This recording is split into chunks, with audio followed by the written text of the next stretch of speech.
All right, so appreciate everybody coming out. As you all know, this has been a long time coming. We did the tryouts. I don't even know the time frame. It's been a little while, so that was the last time you guys were all involved and here to be a part of this. We've had some guys in different positions, working tirelessly to get this all moving. We'll go over a little bit of a history, what we have going on as far as the cash build out goes, and basically just go over everything that's on that agenda with you guys, get you a rundown of everything that's going. But we'll give the chiefs, if anybody wants to say a few words before we kick it off. We started this, I don't know, a few years ago as an idea. We thought when we pitched it, it'd never get any traction, but we're here now. And there's still hurdles, don't get me wrong. There's a lot of stuff that we still have to do. You guys are doing your part, but we also have to do our part with the state. We're running into some roadblocks, so to speak, but we'll get there. But in the meantime, get ready. We just saw several people getting deployed. If they need us, we're going to go. If they need us in our county, if they need us anywhere else, we're going to tell the state we're ready to go. So it's important that all of you, keep your certs up when you have your go bags ready. And then more importantly, if you say you're going to get deployed, it could be up to 2 weeks. Expect to be there for 2 weeks. Tell your wives, girlfriends, boyfriends, whatever the case. Last year we had someone get deployed on a strike team, and it was, oh, my girlfriend really misses me, so I'm going to go home. That's unacceptable. If you're signed up for this, be signed up for it. If you can't go, you can't go. We have life issues.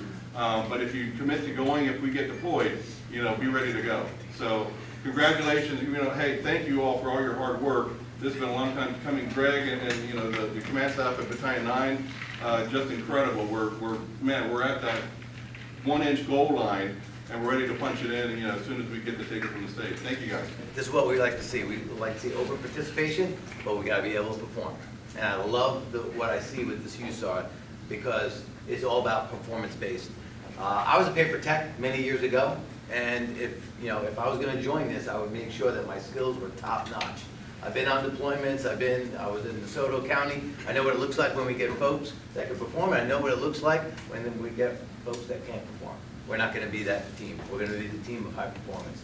I love the leadership that we have in place. We're at the state, state USAR meetings, so we can see that we have the right leaders in place here. And I want you to know that full support from the top down. The Palm Beach County Fire Rescue, the chief, the county administrator, the assistant county administrator, Duran, we have full support.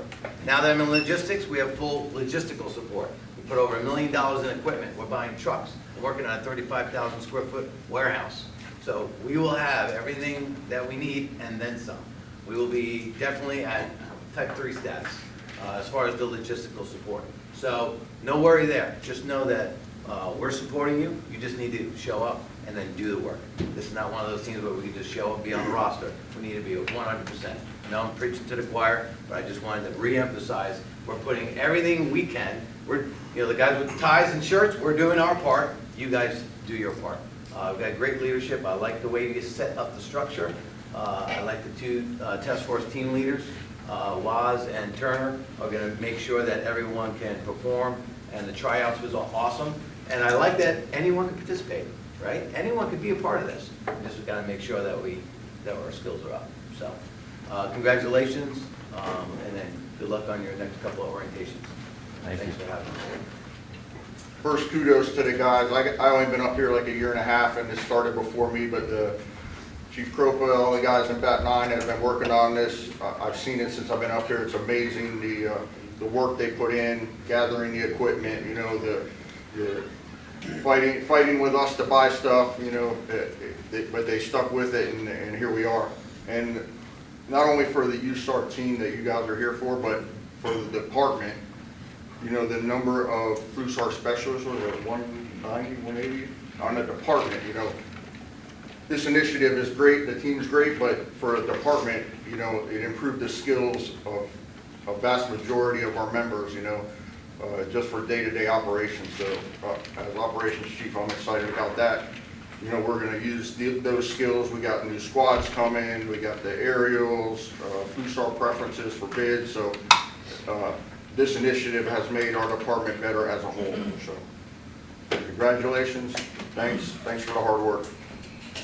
I can let you guys know that I have conversations with Director Blakeney with Emergency Management, probably weekly, about the USAR team. She's fully committed to supporting this team. I can tell you guys are already being put into the county emergency response plan for anything that happens within county. She's working on Region 7 stuff to turn around and grow you guys outside of here. She has conversations probably weekly with other members of emergency management outside of the county, and you guys are the top. There's a lot of things coming up. She's making sure she's putting the seed in the right places so that way we can get the team growing and get you guys up further up on the plan. So thank you for your participation in this. I can tell you guys have my full support. I'm doing everything I can on my side to make sure that you guys are able to be deployed and ready to go. So keep up the good work. All right, guys, so just going through what we're going to cover today. We got the introductions complete. We'll go over a brief history of kind of what we did to get to this point. I know a lot of you guys haven't even seen what our cash looks like unless you happen to kind of stroll in, you get an idea. So we'll try to educate you guys on what that looks like and then go over expectations, you know, for you guys being team members, mandatory training that's going to be coming up over the next month or two. We'll briefly touch plans for a mobilization drill that we're going to be doing, and then basically get you on the online systems, do a quick overview of what that's going to look like. Silbert's going to be helping out with some of that stuff in the back end, and we'll basically try to get all the questions answered. If you guys do have any questions, you know, just openly speak up, but we'll give time at the end for answering a lot of questions, because I'm sure you guys are going to have a lot of them. So I'll get through that stuff. Hopefully it'll be you know, less than an hour to get through this. And then Sam's going to go over what I think is probably the most important part of the orientation is what to expect for deployments, how to pack your bags, what you guys are going to need, and start planning to that point of us being ready to go. So we don't want to keep dragging our feet along of getting all the gear ready and not have you guys prepared. So we want to get you guys as prepared as possible so that when the time comes and we get those calls and we start, you know, getting ready to go, you guys aren't asking questions then. You guys are, you know, fired up, ready to go, know the expectations, and then we'll make it work. All right, so back in 2021, after a year or two of work just prepping a presentation for admin and for the county administration, we got the green light in 2021. Chief Duren told us, move forward with the USAR project, get us started, and we broke down, you know, what that would look like, and it was bare bones, just kind of throw some equipment together. Since then, we've made it, you know, kind of next level. So we did exactly what we wanted to, right? Get them to agree to just a little bit and then take as much as we can. And we've been pushing through that like crazy. So it's been a long 2-year process. So end of fiscal year 2021, after we got the green light, I don't know if you guys know how the budget works. October 1st is the new budget. When we hit that July, August during the summer time frame, basically, the department's looking to spend, you know, whatever funding they have left in the budget so that we make sure that we don't lose it, as well as show for the next budget years that we need to keep that going. So once we got that green light, they basically gave us the keys to the county as far as spending went. And I became best friends with finance, and we learned how to procure on the fly and basically bought as much equipment as we could. So we started with just this. Training division gave us one of those Connex. Chief Shanik helped us out, so that's been at 34 for a while now. We had our USAR shed that had some TRT equipment in that we basically took over. We were able to procure on capital purchases with the USAR trailer, which is now in service.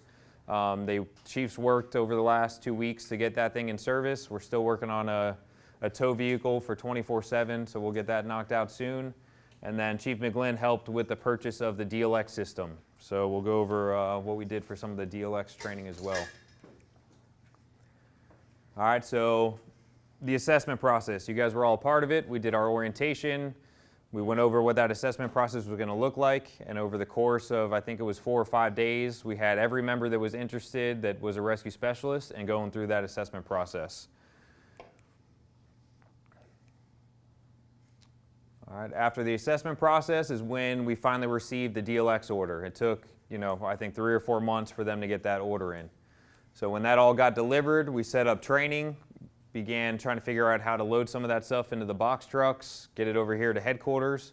We basically set up everything inside the bay, and we did train the trainer with, I think it was like 15 or 20 personnel.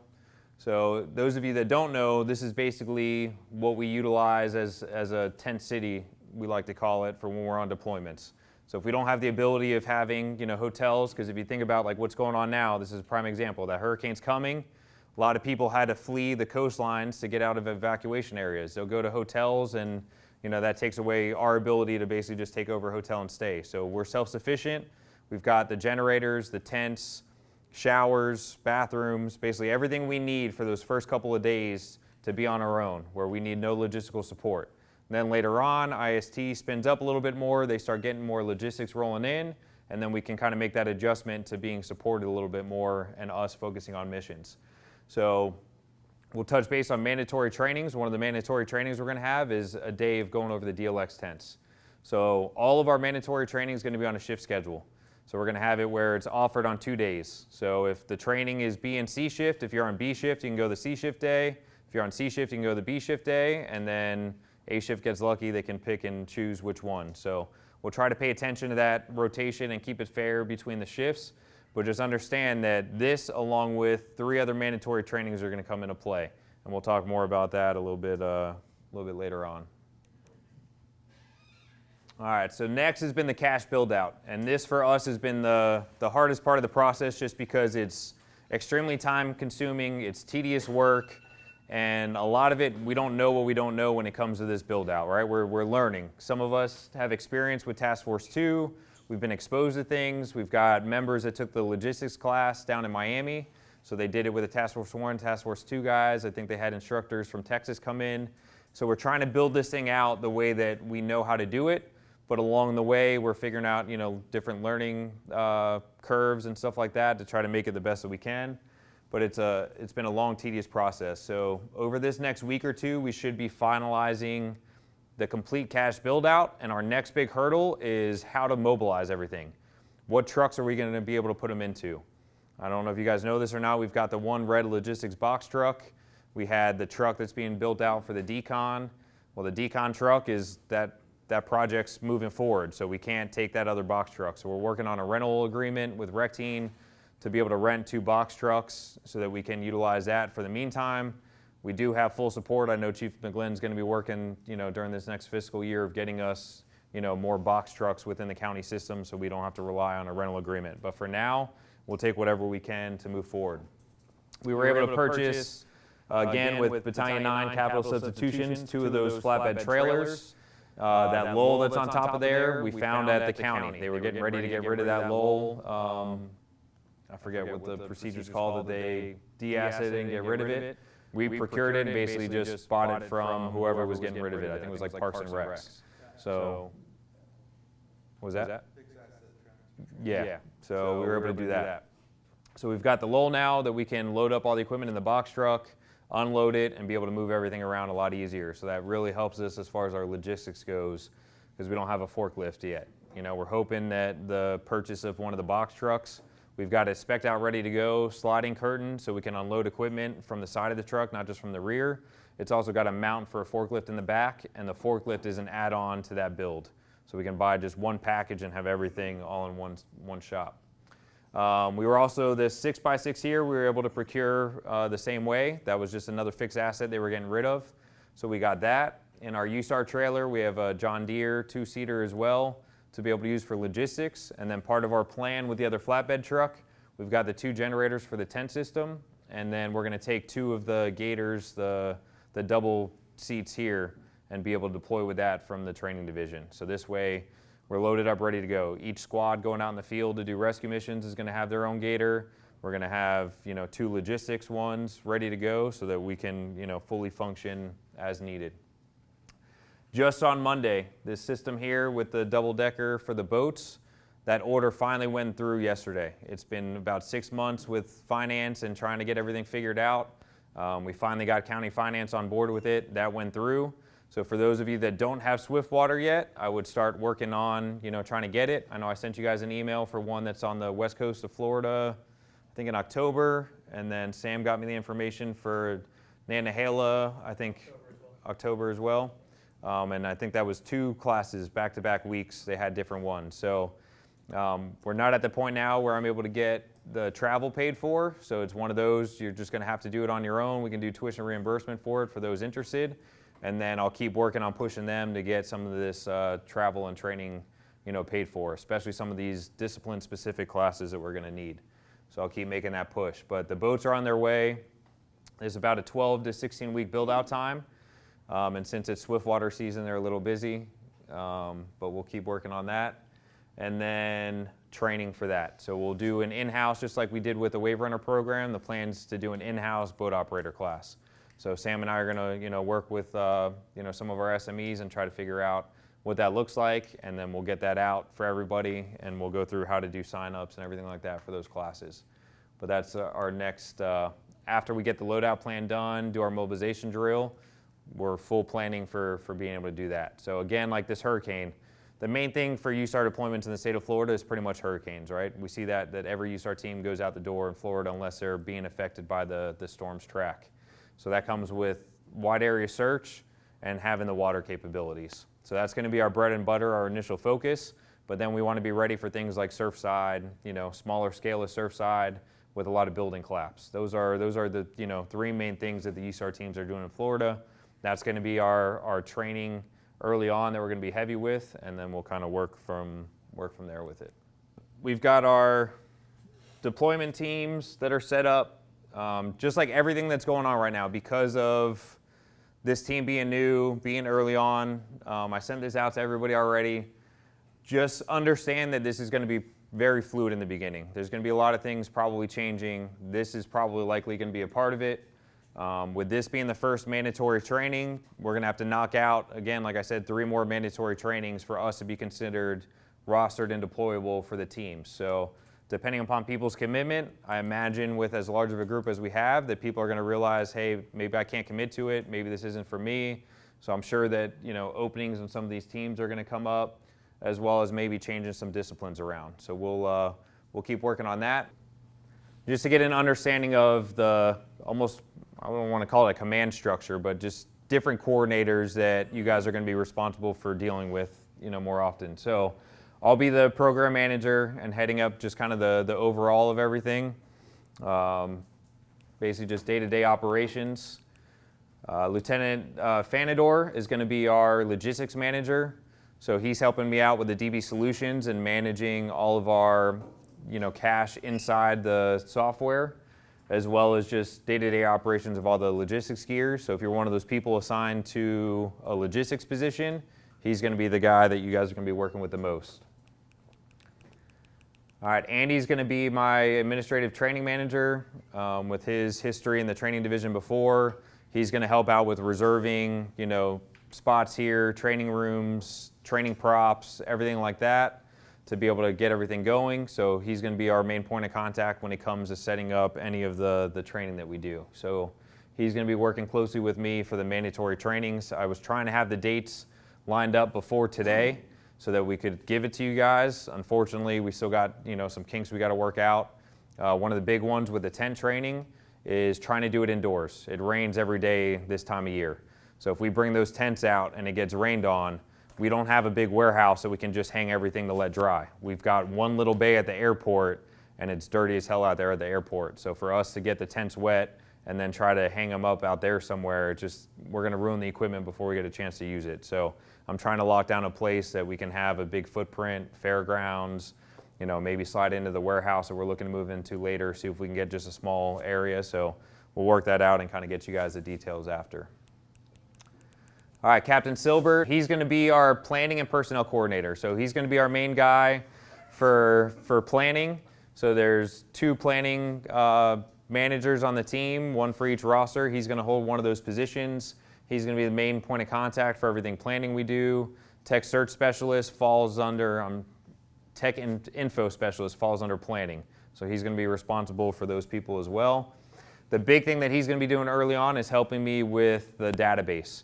So everybody who was able to log in to that DB Solutions that we sent out, did anybody have problems logging in?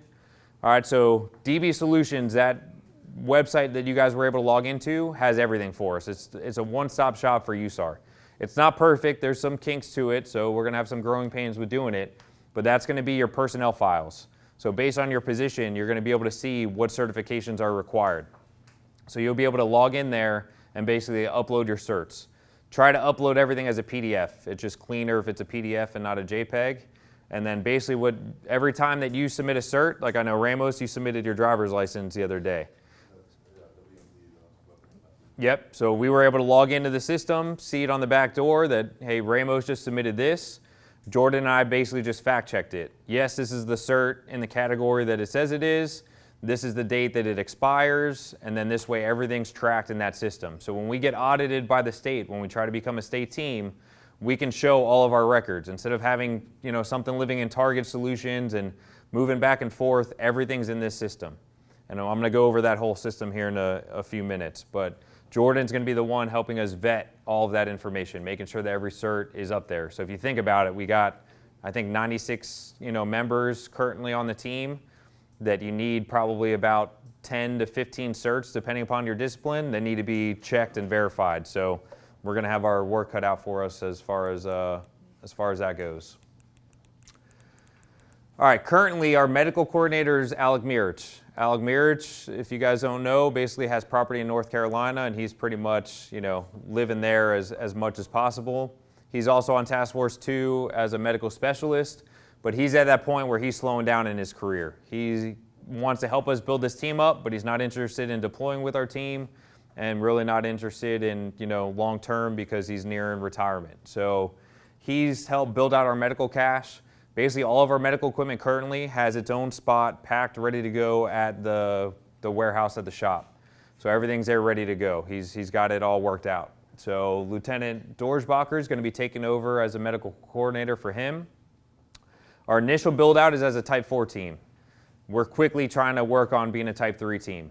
With that comes needing physicians, engineers, and K-9. So Chief Coyle's working with us to get some of the medical directors to get on board with doing this, as well as working with the medical specialists. So Lieutenant Dorsbacher is going to be in charge of any of our medical specialists that are on the team, as well as working with the doctors and making sure that everything's in line, and he's in charge of the medical cache over there.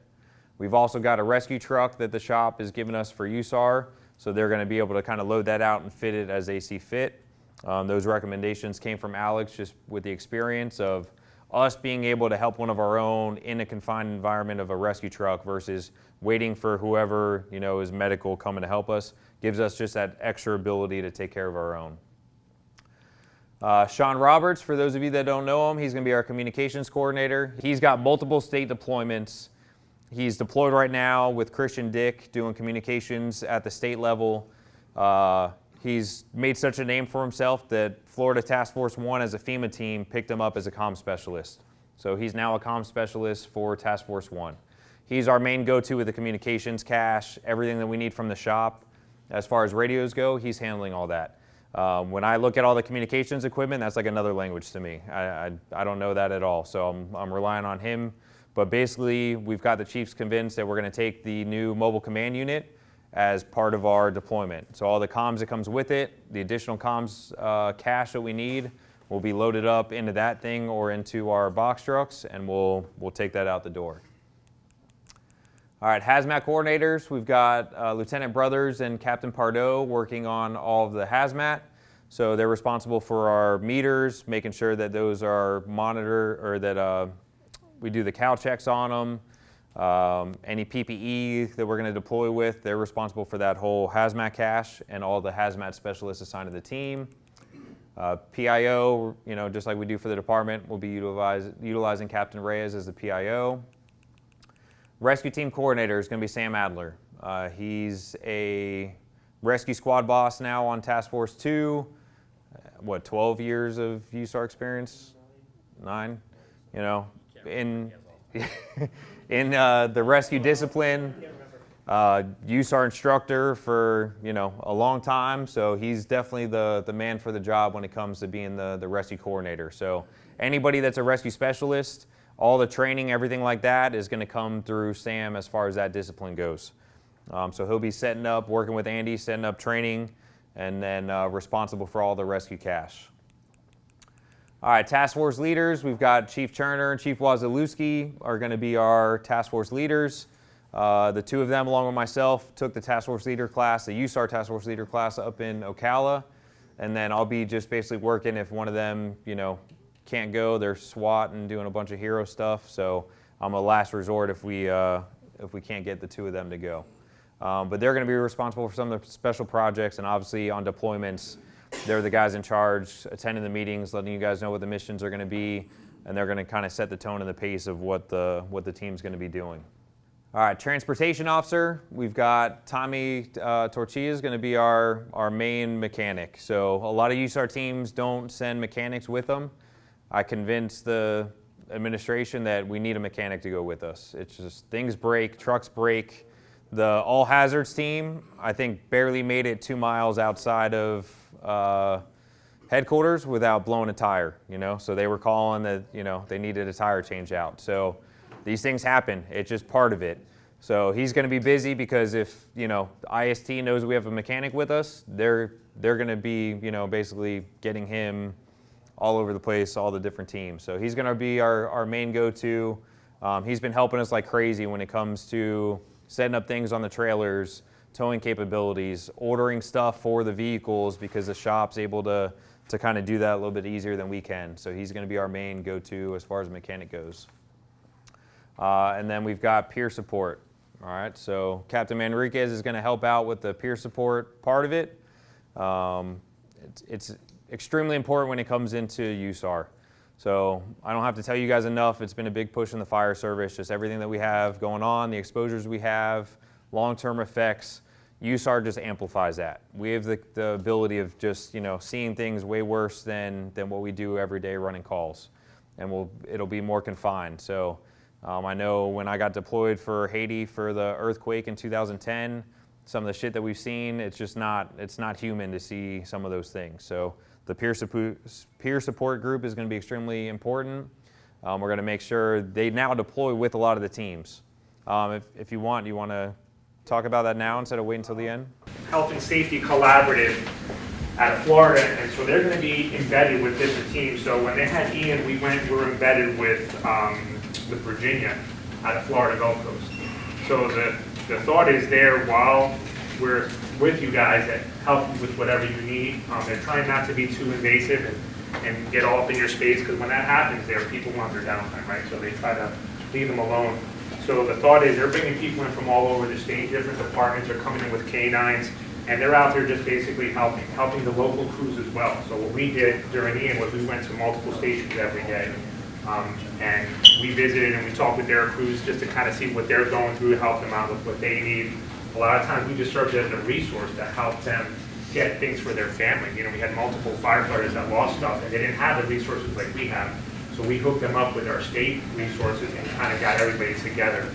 So that was a good thing. At first people were a little bit standoffish towards the peer support because they didn't know who they were, right? They didn't have a Virginia shirt on or you know, a group, they weren't assigned to anybody. So, but after time went on, everything got a little bit more comfortable, and an organic conversation started happening. And a lot of people really became close during that, and to this day, there's a lot of people that still stay in touch.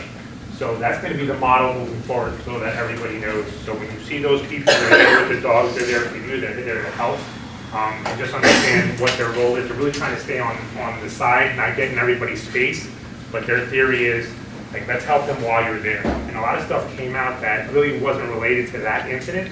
Stuff came out different, and they started giving out the resources that they needed, because they don't have EAP like we have. You know, some people get 4 or 5 visits a year, and that's it. So they don't know where to go. So that served as a good resource for those people. Just understanding from the mental health side of this thing, and what you guys are going to be dealing with, and he touched on it a little bit, can be very chaotic, especially the first couple of days. Like, they'll tell you one thing and it'll be totally something different when you get there, it builds frustration.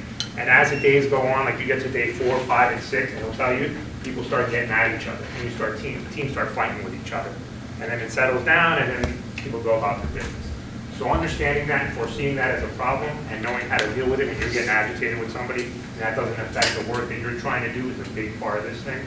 So it's a work in progress. This thing is new, and peer support in general is kind of a new cultural change, but I think it's starting to kind of grab hold and people understand what it is.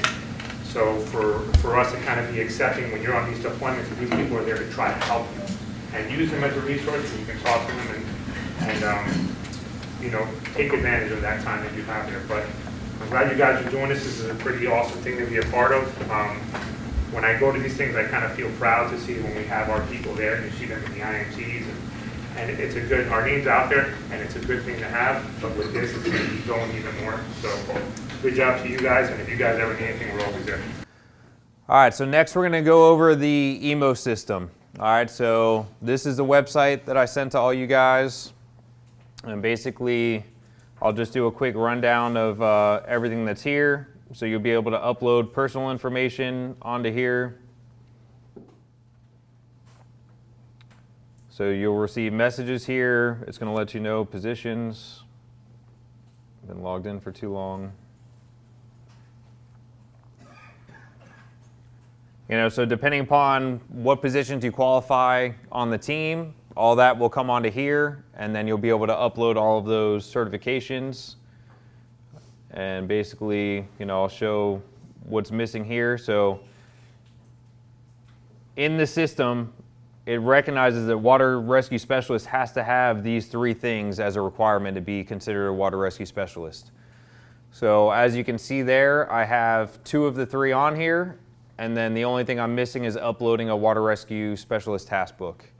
You know, so we'll have all that information for you guys on what you need. But as far as, you know, other positions go,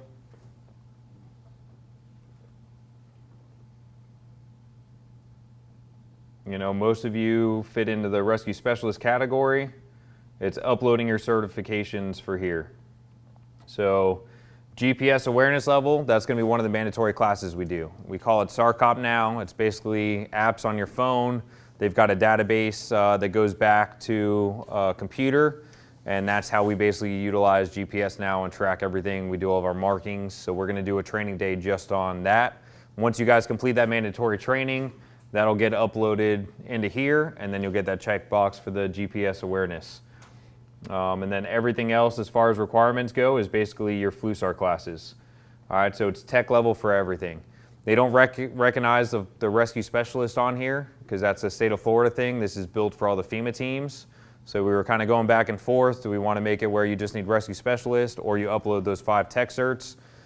I think we're just going to go with just upload the 5 tech certs, and then this way there's no questions asked if we, you know, do an interstate deployment, if Georgia calls for a resource and we're available and we end up going. This way, if somebody wants to audit us and make sure we are who we say we are, we can show that we have those 5 disciplines. So we'll stick to doing it that way. So if I came here, if, you know, I need to upload my water rescue specialist, and I click that arrow and upload button, you know, so I'm going to put in here the date that I completed the certification, and then just grab that file on the computer. So what I did to upload all of my certifications, I went on to my certifications on Target Solutions, and basically everything that was USAR there, I just started clicking on it straight from Target Solutions, saving it to a folder on the desktop that was USAR certs, and had all my USAR stuff just added to that one file.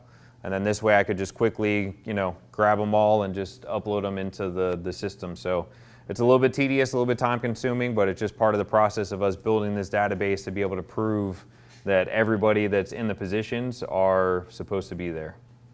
So EMOS and DB solutions, those terms are interchangeable. It's all the same thing. I don't know why they're called different stuff, but I got in the habit of just calling it DB solutions.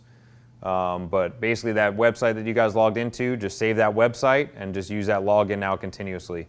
You can do it on your phone. It's not the cleanest on your phone. You know how it is different, you know, between being on a computer and the phone. So when you're uploading certs, I think it's definitely better to try to be on a computer to do that. All right. Requirements kind of fall into the certifications. Those are all the same. So you'll be able to see your general requirements, position requirements, everything that needs to be uploaded.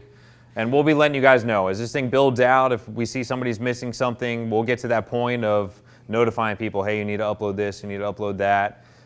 If we get a cert that was uploaded wrong, maybe you put your ACLS cert where it was supposed to be rope tech, we can just basically send back a reply of, hey, you know, this is the wrong cert, please upload the correct one. You get like an automatic response from the system for it. Events and rosters, so later on when we, you know, start activating and deploying, you'll be able to see who's getting rostered, you know, to be able to deploy. Things like that. So the next part of the orientation, we were going to go over the internet. In the process of messing around with this DB solution system more and more, we realize that there's no need for the intranet. We're going to be able to upload all of our documents into this shared file. So our mobilization plan, our admin manual, our strategic manual, our check-in procedures, every document that's going to involve information for you guys that we want you guys to be able to review is going to be in this shared file. So instead of having to sign in to Target Solutions to be able to go to the file center and go to USAR, you can log into this and basically do everything you need all in this system. So in that process of building this out, we'll let you guys know when it's live. You guys will be able to review all those documents. We're still editing some of them. They're basically in a final draft, but as we build this out, we're just making, some small changes to them. Once we have them where we think they're, more set, ready to go, we'll upload it, and that'll be something that Jordan and I kind of update every couple years, make sure all those documents are current, and then we'll update them in the system here. Eventually, you'll be able to see the cache inside of here. So say we're on a deployment and you're doing heavy rigging and you need to find a heavy rigging box and you have no idea in the whole cache where the heavy rigging box is.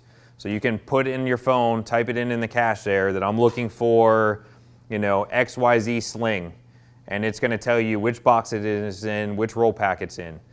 So if Sam's squad is assigned to go build a Raker Shore, it's going to be, okay, go get Raker Kit, 1001. That one's located inside the trailer, so you guys know where to get the equipment that you guys need. And that'll be just something we kind of go over in training. We're going to do another required training that's going to be a cache overview. So this way, all the stuff we're talking about, what's a roll pack? Yeah, we know what a roll pack is. You guys probably don't know what a roll pack is yet, but they're the big folding black pallets that they got the sidewalls and a lid. So we got a bunch of boxes inside of those or loose equipment inside of that. So we'll kind of give you guys a rundown of what that whole system looks like. And that'll kind of piggyback into this next part. So this here is that same system, but this is the desktop version of it. So this is the admin version of the EMOS and DB Solution software. So this is the back door of everything that we're looking at to be able to access to it. So what I just showed you guys before that was the web version. That's what you guys are all going to have access to. So this is kind of the behind the scenes, and just to show you some of the things that we do here, we'll start with the cache. So this is the master cache list, just so you guys get an idea of kind of how big this looks like. So I'm going to show you guys the Type 4.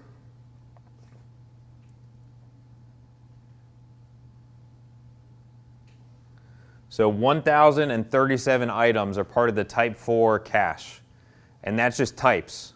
So batteries, AA batteries, I think it calls for like 2,500 AA batteries. So that one item, AA batteries, is only one of the 1,037 items that we have to have. So to see the magnitude of everything that we need, that's how detailed we're getting with all of these items. All right, so just to see the big picture of what we're trying to accomplish. So to show you guys where we're at, we've got equipment at the airport, equipment at 34, and this is that build out that we were talking about. This was us taking those 1,037 items times however many of each item we're supposed to carry and organizing them so that we know where to find them, to build them into boxes. So like I talked about before, let's say we've got a rope mission and Sam needs to get rope equipment. So that's in roll pack 11. And in roll pack 11, we put a whole inventory list of what's inside this roll pack. And then these items are the items that are actually on the cache list that we pulled over. So we've got sub boxes inside the box. So when I click on sub boxes here, you're going to see every rope bag that's inside that roll pack. And then inside that has every single item. So everybody's seen an Arizona Vortex now, so you'll understand. So when we click Arizona Vortex, this is all that equipment that's inside that Arizona Vortex bag that's on the cache list. So again, it's just kind of layers. And it'll make more sense the more we're there doing warehouse days, doing training days, being around it. It'll make more and more sense. You guys will get an understanding of it. But just know if you're assigned to go do something, you can basically search for it in that website, under cache and be able to find what you're looking for. So that's the importance of this system. It just basically streamlines everything that we need. It's going to make it a lot simpler. As a backup to all of that, we've got a Word document that's breaking down our entire cache. Every single roll pack, a list of everything. we'll send that'll be part of the file center on here. So when you open up that file, you can open up just that document and basically do a search inside the Word document for anything you need as well. So if we don't have cell service, wherever we're at and can't operate off DB Solutions, we'll have that as a backup plan that we can just use on our phone where, hey, here's the cache. Everybody save this on your phone before we go out the door. Now you have that entire cache list on your phone as a Word document. If you got to find something, do a quick search inside that Word document and you'll see where it's at. I don't know why it's going crazy there. On top of that, when we're working in the field, every single box that we have is going to have an inventory with it. Since we're moving into almost 2024, we're trying to come into the new ages. Column's working on a, what's it called, QR codes for everything. So basically, if we have a box and we want to know the inventory of that box, we can just scan the QR code and you're going to have a full inventory of what's inside of it. In addition to that full inventory of what's inside of it, it may be a manual for the piece of equipment that's in there. So if we need to do just-in-time training on what we're doing, let's say it's the Raker Kit box. The Raker Kit box is going to have the list of everything that's inside the box, every equipment that's not in the box that you need to build a Raker Shore, and maybe the page out of the FOG manual just for Raker Shores, so that everything's streamlined and ready to go. So we're trying to really put in the workload on the front end of what we think this should look like so that operationally we'll just be that much better when we get in the field doing work. So it's been a lot of work going into this. To just give you guys an idea of the back end, so uploads here, this is showing the certification. So this is where Jordan and I are going to go in and approve, you guys uploading the cert. So for those of you that have kind of started messing around with, with it, those are the notifications we're going to get. So everybody write down this phone number. All right, 833-317-2911. That phone number is a phone number that's connected to our DB Solutions account. So any notifications that go out, can you deploy, yes or no, is going to be sent from that number. So the old system that I was giving you all those mass notifications from, that's Everbridge. That's what county emergency management utilizes. We're not sure if they're going to keep that because I don't know if you guys remember that statewide wake-up call that happened at 1 a.m. was that company, and supposedly they pulled the contract from the state. But DB Solutions has it built into the system as well. So Everbridge is going to become our backup system in case we run into issues here, and our main system for notifications is going to be through that number on DB Solutions. So you'll get a text message that'll get sent out, with a reply yes or no, or maybe just information. Hey, training's now available for sign up in the training calendar, go to the training calendar and register for one of the 2 days, things like that. I'm crazy. I go to bed at like 8:30 at night and I wake up at 4 in the morning. My Do Not Disturb comes on the moment that my TV is off. I turn on my Do Not Disturb. If you guys use Do Not Disturb, add that number into one of those that it allows it to go through and can alert you. Because obviously we're not going to spam you in the middle of the night unless it's something like, hey, we're activating, are you available, yes or no, because we're building a roster. All right, so just so you guys kind of understand that. All right, so I mentioned the training calendar, right? So if we send out a mass notification, hey, training's available for sign up, again, on that website, you guys all, can you agree with me that using the Target Solutions event to sign up for this was kind of a pain? It just multiple steps, it's hard to see, you can't change anything. So again, DB Solutions does this. We're going to make it where everything moves to DB Solutions here. So if you go to training, register for training or training calendar, if we open it up, any event that we create will be here. So we'll color code it that, maybe red's going to be rescue day. We'll figure out how to put, an index there. But, so the next training that we do for sign up, whether it be the DLX day or cache overview, we'll put the 2 days in the training calendar. We'll let you guys know it's in the training calendar. It's available for sign up. And you basically just come on here, you click, you sign up, and you're good to go. You show up that day for the mandatory training. We'll have sign-in sheets. We'll verify that everybody attended it. Upload whatever, in-house certs we do for like the SARCOP, and then you guys will be good to go for that training. And we'll also use that to track all of your training hours. Do you have a shift calendar to that? I can try. I'm sure there's a way. Yep, no, make it easier. So there's got to be a way to do it. I don't know if that's something I can do or if I got to get the company to do it, but they work with the teams. That if we want something done, they basically apply it. So I'll figure out how to do it. At least color code it so you can remember later on, you know, which colors your shift. Training requirements after these mandatory trainings. It's still kind of a work in progress to know what's going to be mandatory before, like, say you get, you know, paperwork for not attending, you know, enough training hours, get moved to the reserve roster. Just understand at some point in time there's going to be a requirement that you have to, like, expectation you have to show up for so many. Task Force 2, we do 3 training days, 3 warehouse days. That's the annual requirement. That's not much if you think about it. To be on a FEMA USAR team, we only have to go down there 6 times a year for training. For us, just to get us going, there's probably going to be a lot more training. So until we figure out how much training we're offered, what's the right number, we'll let you guys know when we come up with, like, hey, what's going to be the minimum. I expect, you know, just because this is new and everybody's interested in it, we should have a lot of attendance either way, and hope that we don't have that problem of people not showing up, or we, you know, have to start thinking about, you know, doing paperwork for things like that. But just know that at some point in time there's going to be expectations, and they're going to be written down where they're set rules. So this way there's no question of what's the right amount, but we just haven't figured that out yet. So that's part of the fluid. Just, it's going to be a process. We don't want to create a requirement that people can't meet because we just thought that it was a good idea, but we don't even know how many trainings we're offering. So just know in the future that's going to be something that comes up. All right, I don't think there's anything else on the website. So again, you'll get your advisories through DB Solutions. You're going to get the training calendar that's on there. All the shared files will be on there. So everything you need is going to be on that website. If you ever have a problem where you get locked out of it, you can't log into it, it's easy for us to basically just log in and change somebody's password. So if you get locked out, you forget your password, just reach out to us, and that's something that on the admin side we can quickly fix. All right, so the last thing to kind of go over is the mandatory training, and then we'll take a little bathroom break. So we talked about the DLX training days, right? So we'll have 2 days of just basically, this is how we set up the tent city. I forget, it was probably around, I think, 15 people that we had to come to headquarters and get training on it.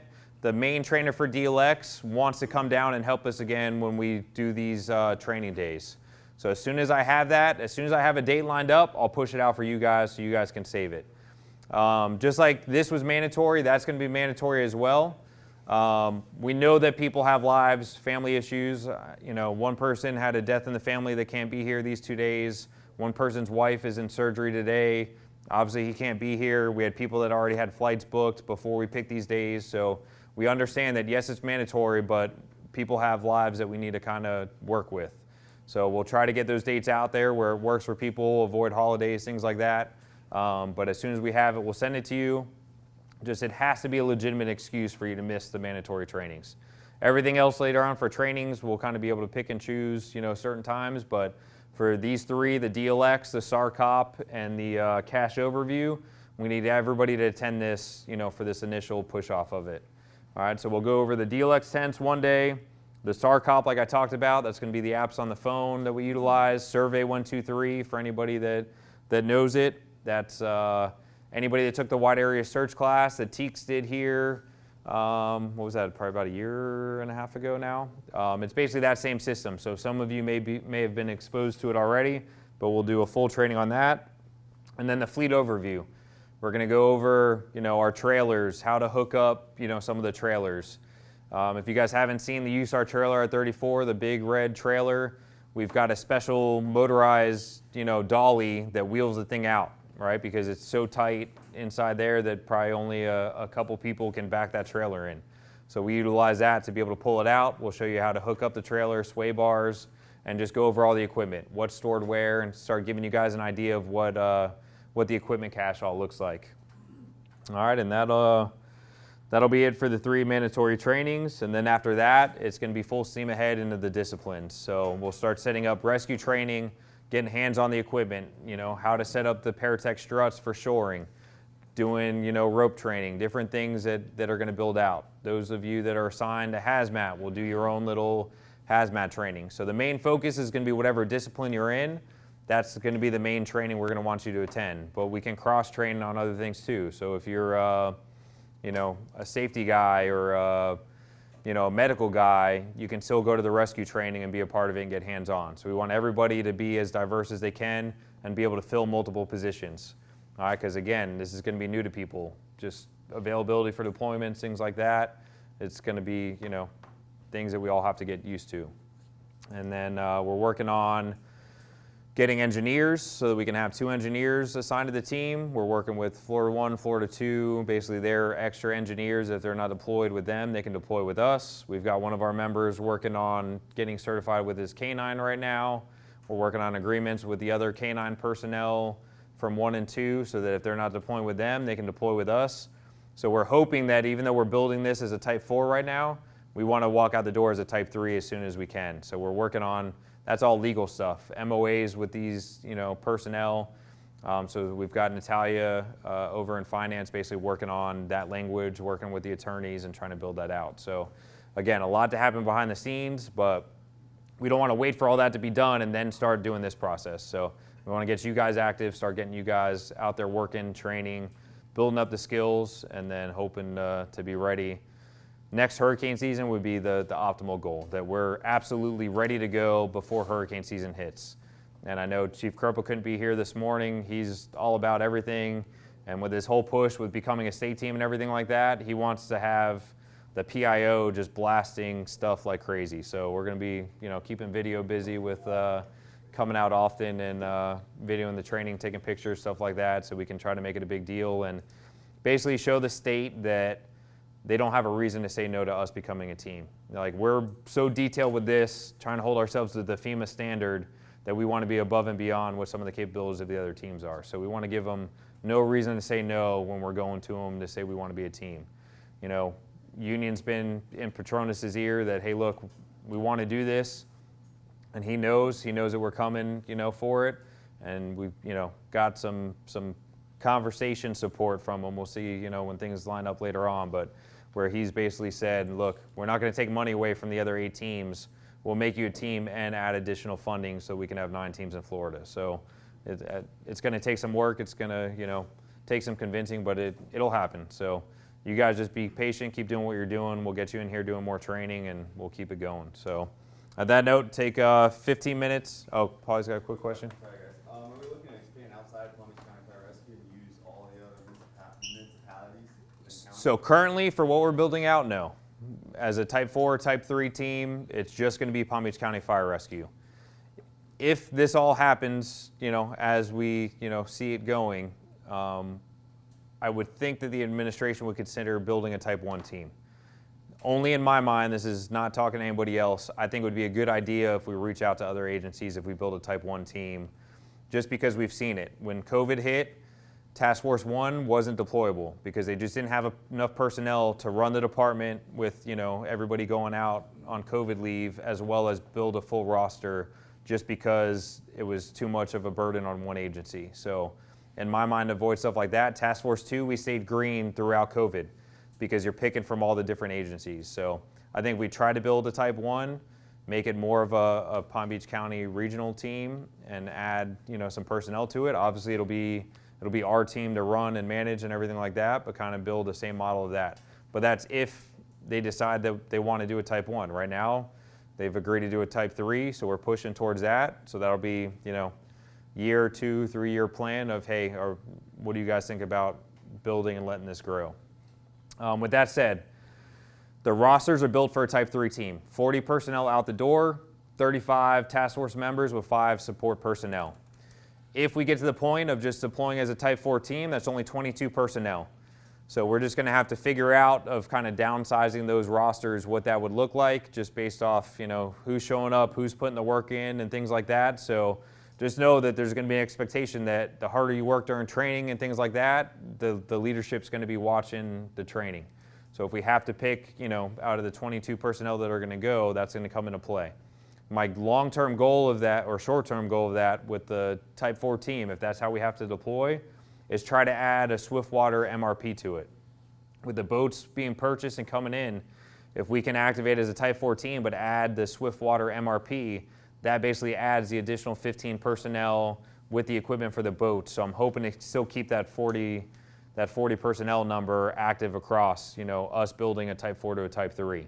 But again, the goal is going to be a Type 3, but if something were to happen, you know, say we do build this thing out over the next month, we make a lot of progress in September, and another big storm happens in October where the state's resources are depleted, we want to be able to raise our hand and say, we'll go. You know, so we got a lot of work to do to get to that point. I know I won't put my name on saying that we're available to go unless I know that we're ready. If they called us today to go help out now, let's be honest, we're not there yet. You know, for all of us to think that we can pack up and go, can we make it work? Probably, but are we going to look bad doing it with the state who we're trying to convince to add us as another state team? I just feel like the juice isn't worth the squeeze. Let's build this thing out the right way. Let's make sure we're ready to go and then go from there. Just make sure that when you submit your certs, we're going to use PDF format. Make sure they're upright, that it's cropped, just a cert. I don't need any body parts or anything like that in there. And that it's clear and legible. Okay? All right? If it's not, it's going to get kicked back. One thing when you show up for the training, take a picture of it.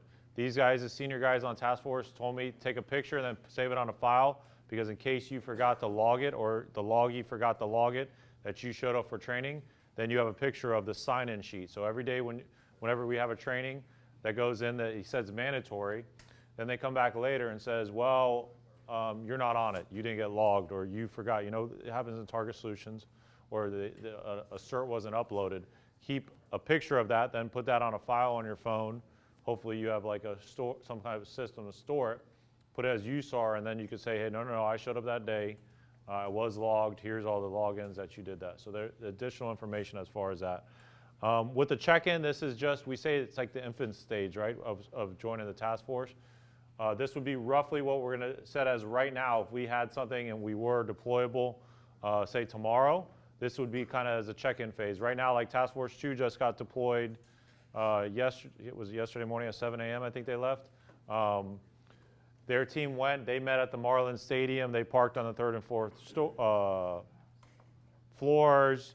They would show up, and there's identifications. You would get the same thing as of right now. And if you look at where the location is, we would show you the arrow of where your bag drop would be. Arrow 1, proceed to designated parking area identified as arrow 2, kind of see where the recruits would park. This is all could be changed. Now, if the warehouse, Chief McGlynn just talked about a 35,000 square foot roughly warehouse. If that's where we're meeting at the warehouse, you would get that prior to going. You're going to get a notification, kind of that it talks about in the thing about notifications and alerts. You would get, are you eligible, are you able to get activated for deployment? When it says that, they would then say, if you said yes, you're going to get where you get activated to. What's your location of your check-in area, where it's at. With that information, you're going to get sent just like this. Now, if it's at the warehouse, it may be a warehouse, a parking lot. Additional information you may get is key drop. You may have to leave your keys with an envelope, so if something happens, that's what you have to do. If you get dropped off by family, think about that. Family, how about if we're coming back at 2 o'clock in the morning? Do you want to wake up your family and your kids if you had really young kids? So always think about that. Uber, whatever you can get, as how to get to the proper check-in. Doesn't mean just because you get dropped off by an Uber, you skip all the check-in procedures as where your bag drops. And I mean that. This isn't showing up and then suddenly, I forgot it because I got dropped off. I'm going to get dropped off in another area. I'm going to forget it. We all, Captain Silver talked about it. There is no rank in USAR. So don't show up, and because of that, you're like, I'm going to skip this, or I'm going to act like this. I'm not going to shave today. With the check-ins, it's big that you show up and you look the part. We haven't been told exactly how the BDUs will look or whatever you are. Usually you show up in a certain order. You don't show up sloppy. One of the biggest things is you don't show up sick, all right? At check-in, you will have a medical screening, and we've worked through that information a little bit. We're going to kind of do it like our rehab check-in, that you're going to have blood pressure, you're going to have all that. But if you're sick, don't show up to the deployment. When you get that notification, can you get deployed, you better say no. Similar, and I won't say that like the task force, we talked about it before when we were in our prior orientation that we had. I think it was Surfside that they had one of the teams knock out a whole team. I believe it was from Central Florida area. I wasn't 100% sure. I believe from what it was one of those task force showed up, ended up having some COVID. Well, an entire team had to leave. All right. So if one person shows up sick, could take out your entire team. How do you think that's going to feel towards all your other people there? So if your wife's sick and you've got a sore throat, or your husband's sick, don't show up. Put the thing, you go on the next one. And then if you're, one thing about, they talk about meds, you need to have your medications. You can't show up and your blood pressure be high, or you have you're having some cardiac stuff because you're not on your meds, and go, no, I'm going to run to the clinic. If it says 7 o'clock, be there at 7 o'clock, you better be there at 7 o'clock at check-in, ready to go, not saying, hey, I'm going to wait till the clinic opens, and I'm going to run across the way at the clinic, and then I'll be back. So you're supposed to have all your meds at check-in. All your bags should be ready. Sam is going to go over the bags and all that information as far as that. When we come back, as far as the information, it would be more of the checkout. The expectations that we're going to talk about is coming back from the deployment. How are you going to check out? You're going to be probably on your phones doing the notifications. We also look for professional. Coming back to the same area, you want to be properly shaved. I think we're going to do the same thing as probably Task Force 2, right? We haven't officially said that, but as Task Force 2, they say you have to come back and you're going to be properly shaved. So maybe if you had a beard during the deployment because you're 2 weeks or going on, they expect every time you're going to look the part, because what should be there? There's probably going to be cameras, there'll be video, so we're not going to show up and looking sloppy. So you always try to keep a clean uniform ready for when you come back, or something halfway presentable. And you're going to have in your bags, which Sam's going to go over, something to shave your face, so you're going to look proper when you come back. With that, also with the check coming back, not the check in, but the check out procedures, you're going to go through the peer support that Fred's talked a little bit about. Sam's going to talk more about that a little bit. You're going to talk about, was there anything that bothered you on the deployment? And then you're going to be expected within a certain period that, again, we'll get that finalized as how long it's going to be, that you return and you go over what went on with the department. And that's all up to, that, again, we're at the beginning stage of that, but there will be things that happen on the deployment, things you need to talk about. If there's stuff broken that's county issued, part of the checkout, you have to log all that. For all the stuff of equipment, you have to wash all the trucks. Don't think you're going to come back after a deployment and you're going to just leave and go home and go have fun. You have to then rewash all the rigs. You have to put all the equipment back together. It's not show up and somebody else is going to handle that. It's going to be a long thing, and you're not just showing up and leaving right away in the first 30 minutes or hour after coming back to the checkout phase. More what we're, the notifications and activations. You will get additional information, and that'll be part of it. Expect of notifications of, like he said, for training. On the training calendar, he talked a little bit about it. When you sign on, if you sign up for training and you can't make it, take yourself off. Don't sign on, and we've all seen that part of being a part of here at the Palm Beach County, and then we have somebody that just doesn't show up. If you sign on to the training calendar, which you'll see there, be, when they have rescue days and search days and all that, how about if there's only 3 or 4? They're still going to do a training, but if all 3 of you didn't show up, then we're waiting there for you to show up and you didn't. So that'll be just part of the training calendar setup also, making sure you edit it. It'll say edit, take yourself off and remove. Anything else you guys think about that? Go over. Sam's going to go over as being on deployments, of where your bags are, of the setup that he recommends. He's going to go over some of the additional things. We also, I think on the DB Solutions, is going to say a roughly we sent of how the bag should be set up. Yeah, we'll have that form on there. Yeah, as far as the forms of what we recommend. There's different ways. Again, everybody carries different stuff, and then as a group, we'll send out maybe other recommendations or pictures, and also we'll continue on it as chats.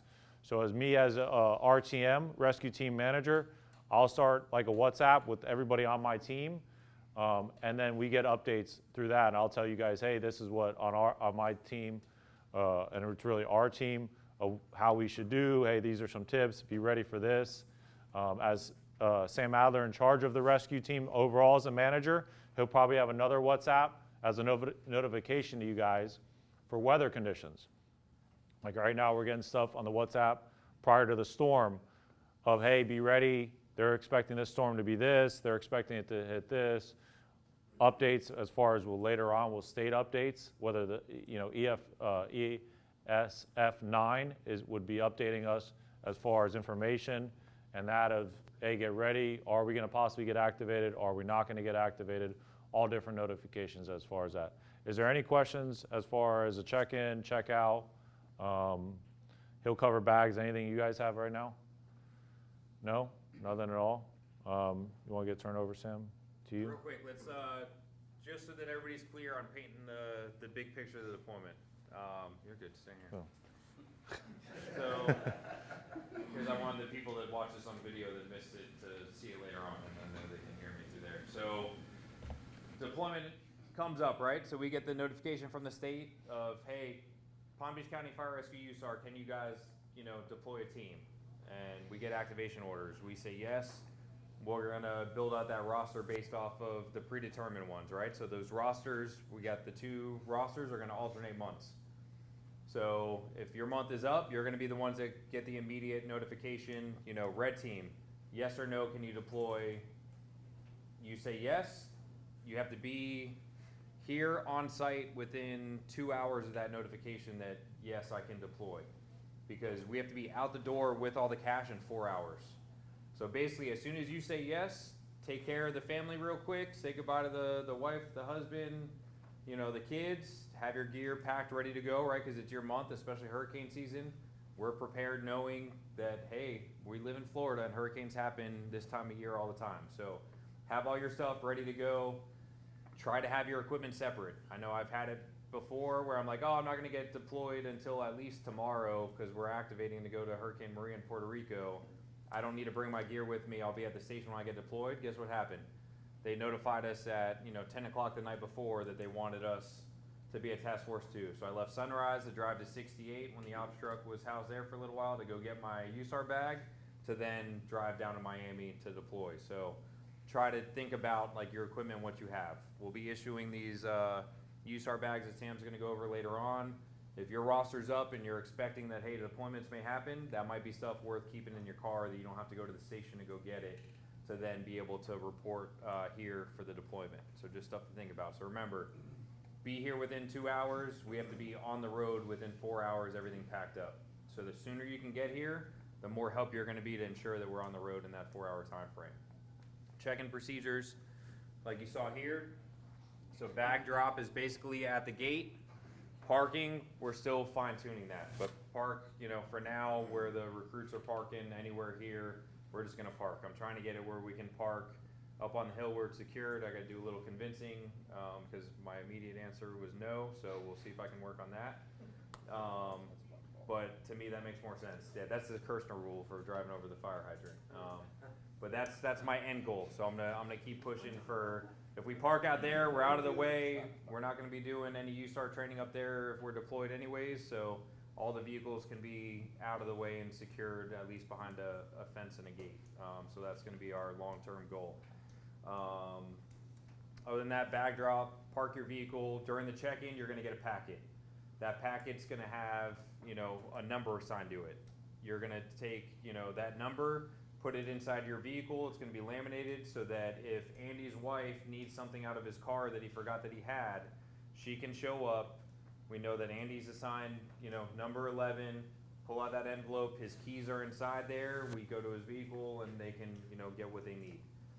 That's kind of the process that we do at Task Force 2 as well. This way, if something comes up and your family members need your vehicle for whatever reason, they have access to get up there and get to it. So everything's gonna be numbered, structured, your medical form that's gonna be filled out by the medical staff for your vital signs and pre-deployment check.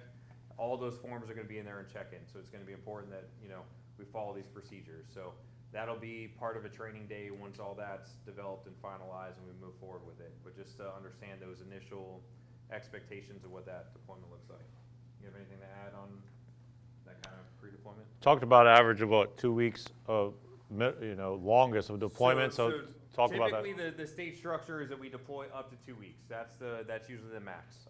We've been deployed, what, a day or two, where you spend a night in Tallahassee thinking that you're gonna get work, and then find out that the storm that passed, there's no need for additional resources, local municipalities are handling it, and we basically pack up and go home. And then 2 weeks being the standard for a state team, that's usually what they say, right? Be prepared to be gone for up to 2 weeks. You were gone how many days? 23 days. 23 days is what, a Swiftwater MRP? Swiftwater MRP. You know, so it happens.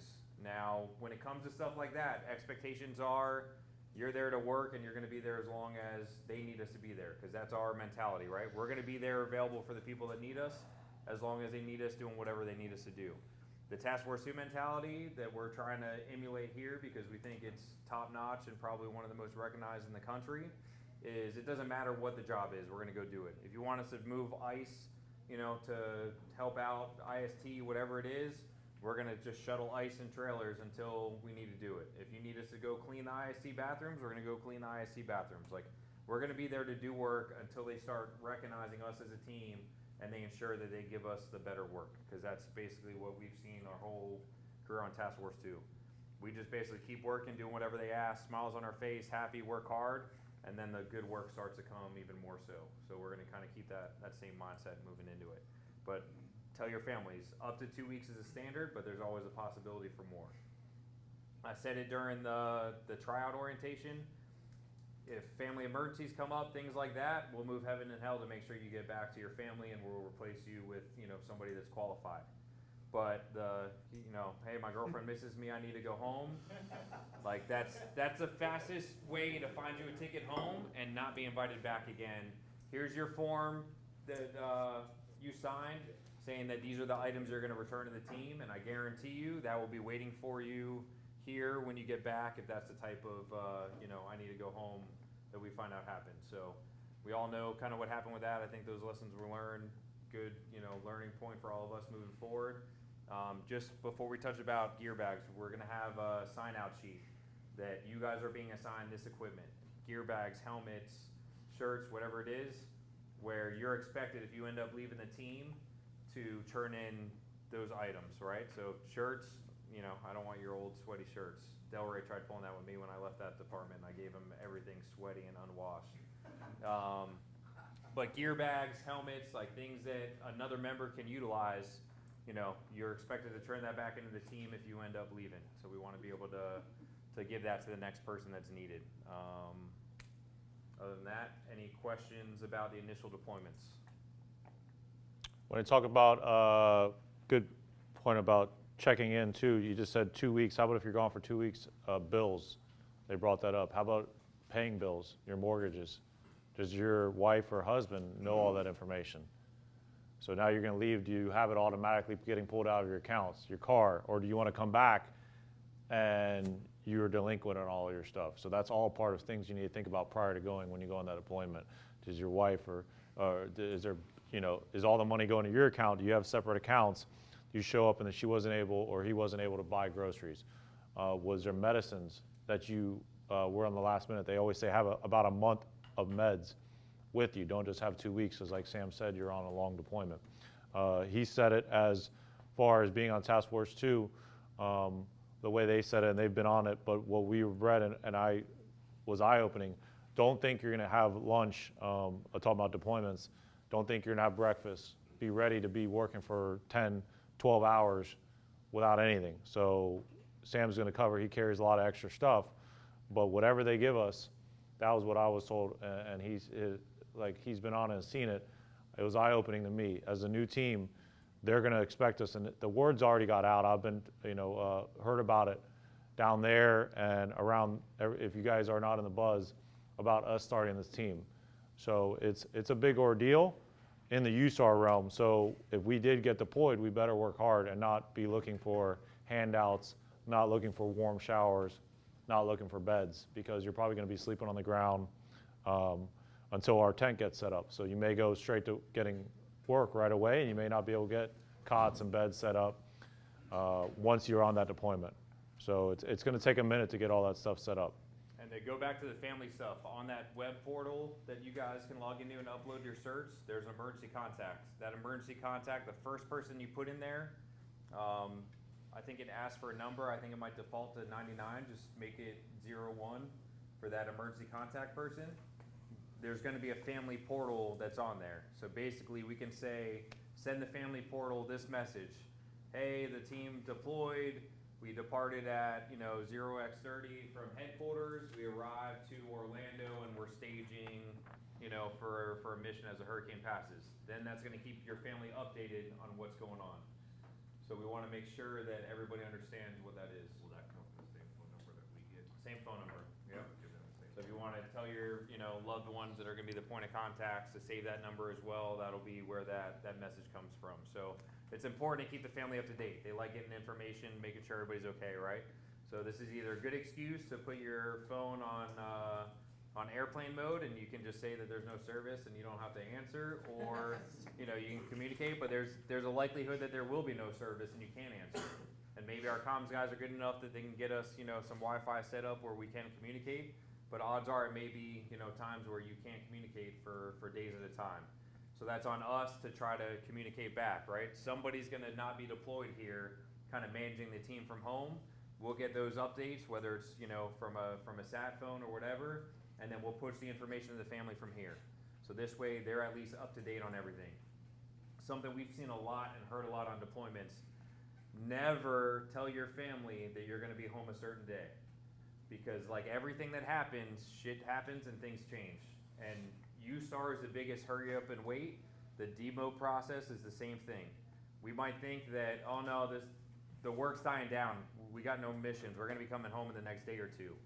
And just perception might be the people want us there so that the politicians can say, look, our city has these resources here, so if we still need something, we have it. So sometimes we've had family thinking, oh, they're coming home.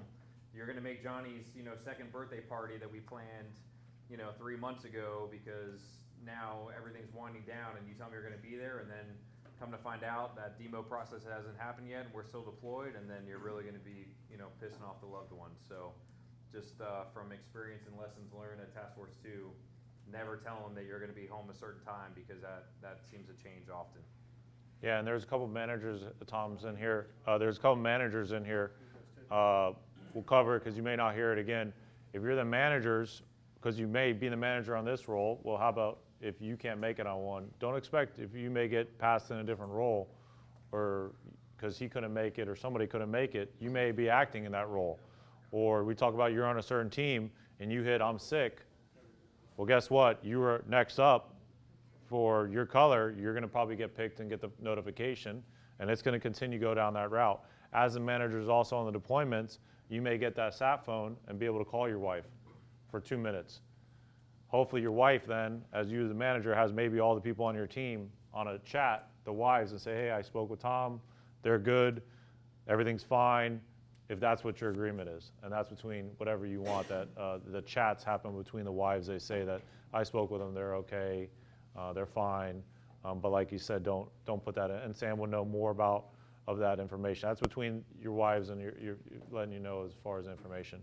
I don't think there's anything else to really as far to cover as that information. The biggest thing that I learned recently of it is how to carry your bags, because once you're gone, yeah, you guys will get this, is what equipment to carry, what extra stuff of actual on deployments, because we're going to supply the bags, and you're not going to get that until we do some of the mandatory training. We met as a group and thought we want everybody to actually show up instead of day one. You guys get all the equipment right away. First, show that you get the buy-in, that you're going to actually be there for the mandatory training. Then you get all the cool swag gear, because we already got stickers, we're going to have patches, and then you get all that stuff. And then once you get those bags, I'll be the first. Don't delay like me, because I just got packed 3 days ago for Task Force 2. And then even for possible, it's been sitting on my bed for the last 2 months, or my spare bedroom. My wife finally said, so I just got completely packed, I'm ready to go. Don't delay. Once you get those bags, you're gonna have to spend a lot of money. Go to Walmart, go wherever, Amazon, and you're gonna get a whole bunch of stuff to make sure it looks the way Sam Adler's bag looks. Just to touch on a couple things they said as well. For deployments, being ready for deployments. In actuality, you guys started the deployment readiness when you took the assessment. When you guys took the assessment to be part of this team, that's when your readiness started. Bags and things like that, just like Eric said, don't wait till like last minute, day before to pack your bags. You're gonna forget something. My bag is packed right now for Task Force 2, just because of the deployment they went on. We are going to get the same bags that that we carry at Task Force 2. It's your web gear, 3 pouches. You can add water bottles to your pouches. You have your 72-hour pack. You have your travel pack and your personal pack. The list that we have up here for Task Force 2, that is a list at its minimum. The minimum you should be carrying within your bag. I carry everything in my bag. I mean, if you have one of something, it's great. You have 2, that's even better because you're going to lose stuff. Either in the boo, you're unpacking and packing, going on your missions. You know, you want to also keep everything as compact as you can. Keeping stuff compact means you can carry a lot more stuff. Just for instance, this little package here, this is a full-size towel. Okay, I carry about 12 of these. The more you can get these at Walmart, you can get them on eBay, everything like that. Keep everything compact, especially in your ruck gear that you're going to go out on missions for. I keep my safety gear, medical packs, rescue gear. If you need self-rescue, you're out on your own. I carry pulleys, carabiners, trying to think, I'm sorry, your books, food-wise, snacks, helmet, of course. In your day pack, you want to carry a full extra set of BDUs. You don't know how long you're going to be out for. As well as that, when you go out away from the boo, you could be gone 5 hours, you could be gone 2 days. Pillows, a hammock. You may be sleeping on the ground. You want to always stay off the ground. Socks and underwear. You're going to hear that a lot every time in your day bag and in your uniform bag. Can't emphasize it enough. The worst thing is to be uncomfortable during your deployment.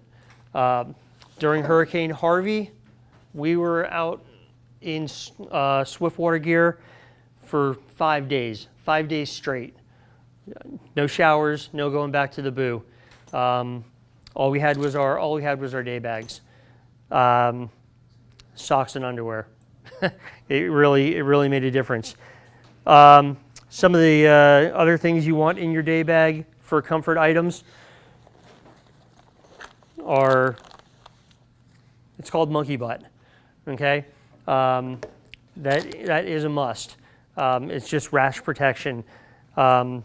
Toilet paper, baby wipes, body spray, because you don't want to be in an enclosed area with somebody who stinks after a couple days on deployment. On my helmet with 2, even with my helmet here, I carry my blood type, no known allergies. You don't know who you're going to be working with out in the field. If you're broken off, You want somebody to have at least a little bit of information about you. Carry your list of medications in your bag. Carry medications in your bag as well. So, like Eric was saying and Greg was saying, when you show up and go through your check-in procedure, have a separate supply of your medications, one that can stay in the boo and one that can go out with you. Safety gear, like I said, multiple pairs of gloves, multiple pairs of eye protection, multiple lights, headlamps. I'm known on Task Force 2 is I carry Flex Seal with me. It's my favorite thing in the world. It fixes everything. You'll see some of the things on there, a compass. You may not have your phone all the time. You may lose a charge on your phone. I carry a solar charger. I also carry a power pack charger, get from Home Depot. It charges your phone, probably gives you 4 or 5 charges on it. Like I said, when you're out in the field, you definitely want some comfort items with you. So with your with bags as well, this is the gear bag that I carry, that Task Force 2 carries.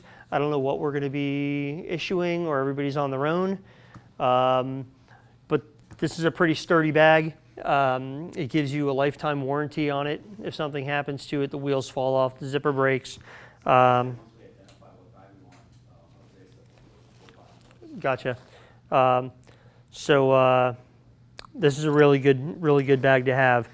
Everything that I keep in these bags are also in vacuum seal bags. If you use the vacuum seal bags, you can get a lot of gear into this bag. Usually we try and keep the bag around 50 to 60 pounds. I think in this bag alone, it's probably 10 t-shirts, 5 pairs of pants, a jacket. You know, I can probably get 6 or 7 of these vacuum sealed bags in this bag. It's called the Beast. I think if you want to get it on your own, if we don't have it yet, it's I think like $300. You know, it's an expense that's really worth it. Along with gear you want to be taking with you, always have an extra set of boots, USAR boots, something that you're going to go trekking in or on a pile. Boots fall apart. There's stuff out there that we trek in that brand new boots, the soles will just fall apart on. That's why I carry the Flex Seal. It fixes everything. We can go over bags, you know, and everything, you know, we carry until we're blue in the face. You also carry a personal bag, because a lot of the times, if this is on a truck and we don't have room in the vehicles that we're going in, you may not see these bags for a couple days. You know, we've had the experience with Task Force 2. These bags are on a truck, flat tires happen, they don't show up. I think Anthony, who's on deployment now, they got to Orange County Convention Center last night. I think they slept on the floor. Our last deployment was Louisiana. We slept on a runway with no cover, no gear, in the rain. Ground cover is really important. Like I said, your hammock, anything that can keep you off the ground. So, along with your gear bags, I wanted to talk a little bit about what to expect on the deployment. I know Greg and Eric covered a lot of it, but just to reiterate what they said, your deployment, when you get the phone call, make sure that everything in your home is taken care of. The last thing you want to do is, if you have a newborn at home, someone's sick at home, is walk out the door, say yes to a deployment, and then have that at the back of your mind that this is what you left at home. Once you get to check in, you have to be focused on the task at hand, because once we start working, we don't stop until we get home. And it weighs on you when you have downtime, and there's a lot of downtime. We get somewhere, we sit and wait. We pre-deploy for a hurricane, you're sitting waiting for the hurricane to come through. You may be doing work here and there, some meetings, setting up cots, everything like that, but once it's done, your downtime starts. You don't want to be thinking about what's going on at home if there's a problem, things like that. We've been on deployments where guys have gone through that, and we didn't have the peer support that they're adding to the teams, which is very important to the teams. You have to have somebody to go and talk to. Make sure that your wives, husbands, family has a networking group that they talked about where they can reach out. First time I went on deployment, a long deployment, was Hurricane Harvey. We didn't have any communication for probably 6 to 8 days. My wife was freaking out. You know, she had no one to call to find out what we were doing, where we were going. She'd get notifications from the team of where we were, and the team was okay. It's not the same. You may not be able to get to a phone. You may not be able to text. So just keep that in mind when you walk out the door. To take care of your family first. If you have to say no to a deployment because something's going on at home, family comes first. You know, somebody else will take your spot. It sucks saying no to a deployment, but you have to take care of your home. Once again, like Eric was saying, if you're sick coming out for a deployment, we had Indianapolis Task Force 1 go home during COVID because one guy got sick. It was during COVID, whether you believe it or not, you know, you believe in, you know, one guy wasn't wearing a mask, got his team sick, the whole team went home. And think about that. That's a type 1 FEMA team packing up and going home, you know. During that deployment, it was a terrible deployment because we had to wear masks the whole time, 24/7. If you were caught without one, you were being sent home. It was a rough deployment. That being said, once we get in theater, we set up the boo. We set up our cots, set up our sleeping arrangements, setting up chow lines, everything like that. Work never stops. You know, you'll go to bed at midnight, you'll wake up at 5 a.m. To start the whole process over. I'm sure last night, if they had cots up there where Anthony was, they'd set them up, they'd be done at midnight, 4 o'clock in the morning, they'd be breaking them down to put them back. It's frustrating, you know, but you're on the move, you're constantly on the move. And you may be doing the same job over and over again.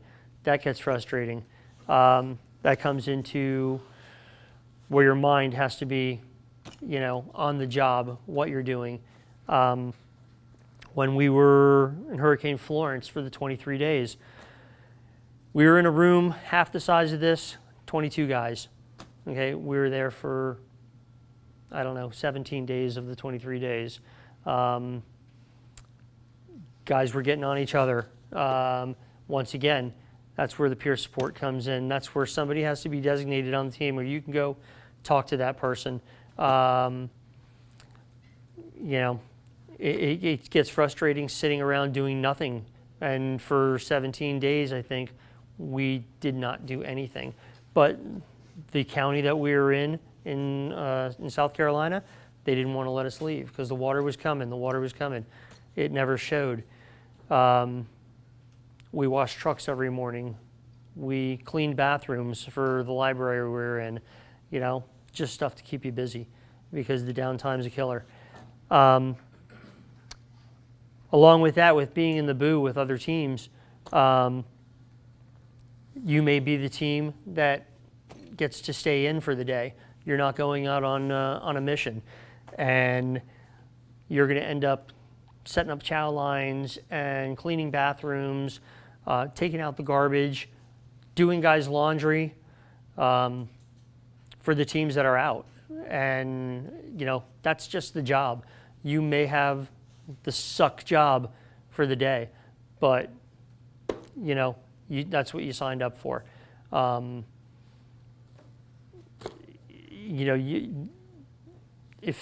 when we get back and, you know, it's another team that's in, we kind of set the standard at Task Force 2, because we get back, the bathrooms would be dirty, everything like that. Task Force 2 stayed in for the day, and Greg will tell you that stuff's spotless when they get back because you want the guys out in the field to come back to hot food and clean bathrooms and showers. It sucks because once they're in there and they leave, you're going right back in and you're following up and you're cleaning after all these guys. But they'll do the same for you, hopefully.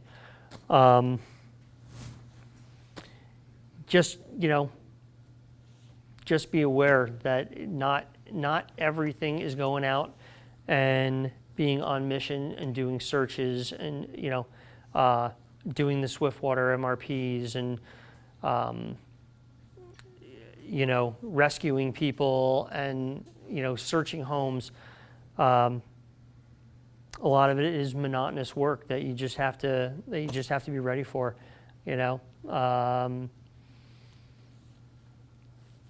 And not wanting to, you know, come home because you're tired of, you know, cleaning a bathroom. There's guys been sent home, they ripped the patch off a guy at the airport in Louisiana during Hurricane Andrew because he didn't want to clean bathrooms. He wanted to go home. Took him to the airport, ripped the patch off his BDU and said, have a nice day. You know, that's what you're signing up for. So, it's pretty much, you know, all I got with the gear bags. Just to add a few things, you know, just talking gear bags and stuff so you guys understand the expectations. So Sam called this the 72-hour bag because basically the size of it and what you keep inside is enough for you to be on your own for 72 hours. This is basically a 24-hour pack. So this backpack connects to this one, so when you go to, you know, head out the door, helmet's inside here, you got everything you need, all of it's combined together. When we go on missions, this is typically what we take out for the day, because a lot of times we can't fit all of this gear. When you're talking about a squad of 5 people and maybe 1 gator, you're not fitting all this gear going out the door along with whatever gear you need to run the mission. So you may have stuff where we take it all in once, you know, have everything with you, you go, and then you may shuffle equipment around based on what you're doing. But the idea is this is with you for the missions, for the 24 hours. So while you're gone, you know, having the speed sticks for, you know, the rashes and everything you're getting from walking so much, the stuff for blisters for your feet, because that's the stuff that happens a lot of walking, you know, wet feet, wet underwear, change of, you know, underwear and socks at a minimum, right? We don't mind wearing, you know, pants and shirts that get dirty. That stuff stays wet, and it sucks. So anybody that does, you know, hiking or anything like that, it's the same concept. Anything to help you with that. So just so you guys understand, so you can kind of get your mindset when you start packing.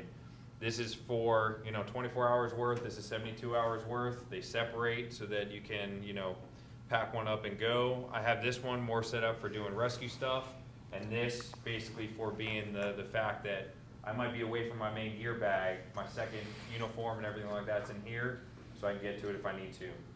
Chargers, battery banks, everything like that, I try to keep in this pack so that I have access to it. and then I'll transfer it to here. If I'm going on a mission for the day, I'll throw that battery pack and the charger inside here.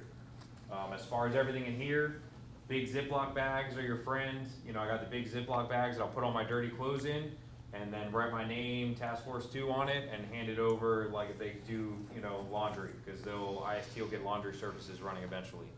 And then you'll get it back from the laundry company, I'll fold it, hopefully you get everything back, but like initials on the shirt collars and stuff like that, so when things get mixed up, because it's likely to happen, it's gonna get mixed up, that you can do it. The laundry detergent, stuff like that, we'll set up, you know, bucket washes. You know, anybody that went to the West Coast for Ian last year, 5-gallon buckets, one that you know, I just carry the pods because they're easy and compact.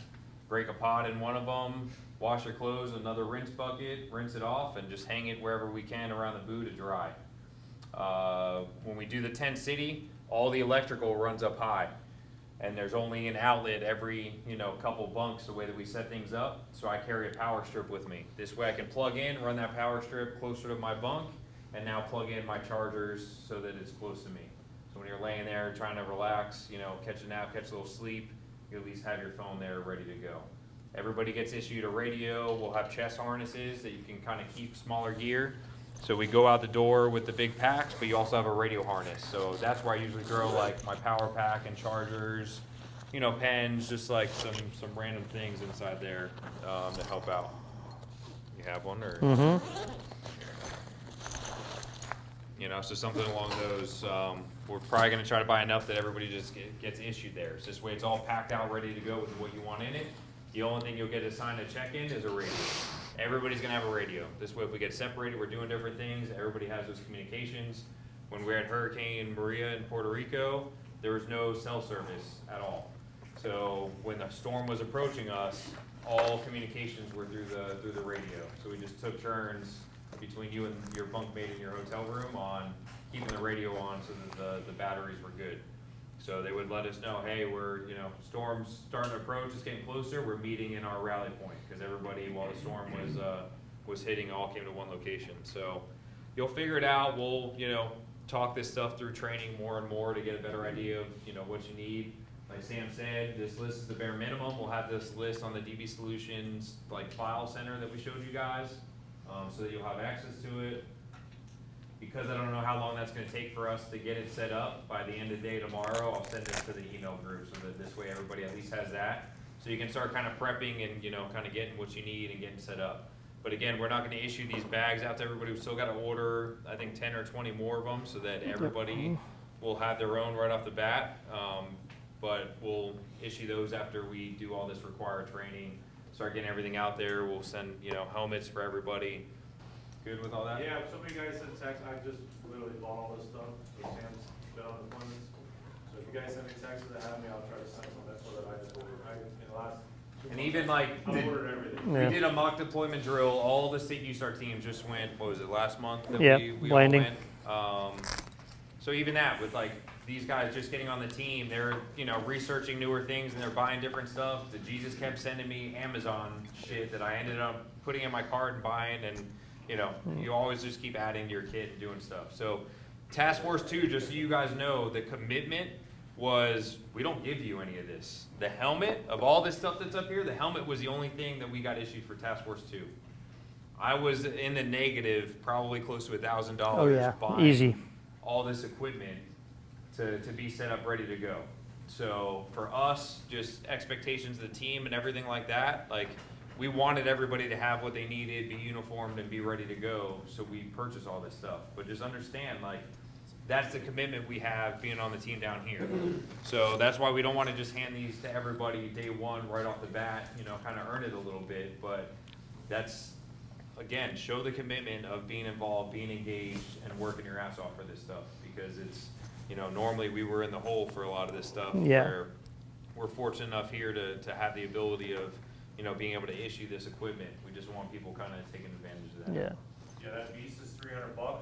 We just got issued them on the task force. Mhm. That big bag, wolf pack, well over 300 with all the additional stuff onto it, I think. 'cause I These looked at were- This is well over $1,000. Yeah, this alone was $1,000 So- set with the new set. Yeah, the beast. You guys know about steel-toed shoes, right? There's no showing up with sneakers because we allow that. I mean that Palm Beach County, we have sneakers, you have to have steel-toed. Hikes has, we just ordered them, gives you like a discount. I think they're about 220 bucks, I think, with the discount. They delivered it, I called the lady, she's a rep, she knew you had USAR, and she sent it right to your house. So order an extra pair of those boots or whatever you like. Maybe Sam has some recommendations of different USAR boots.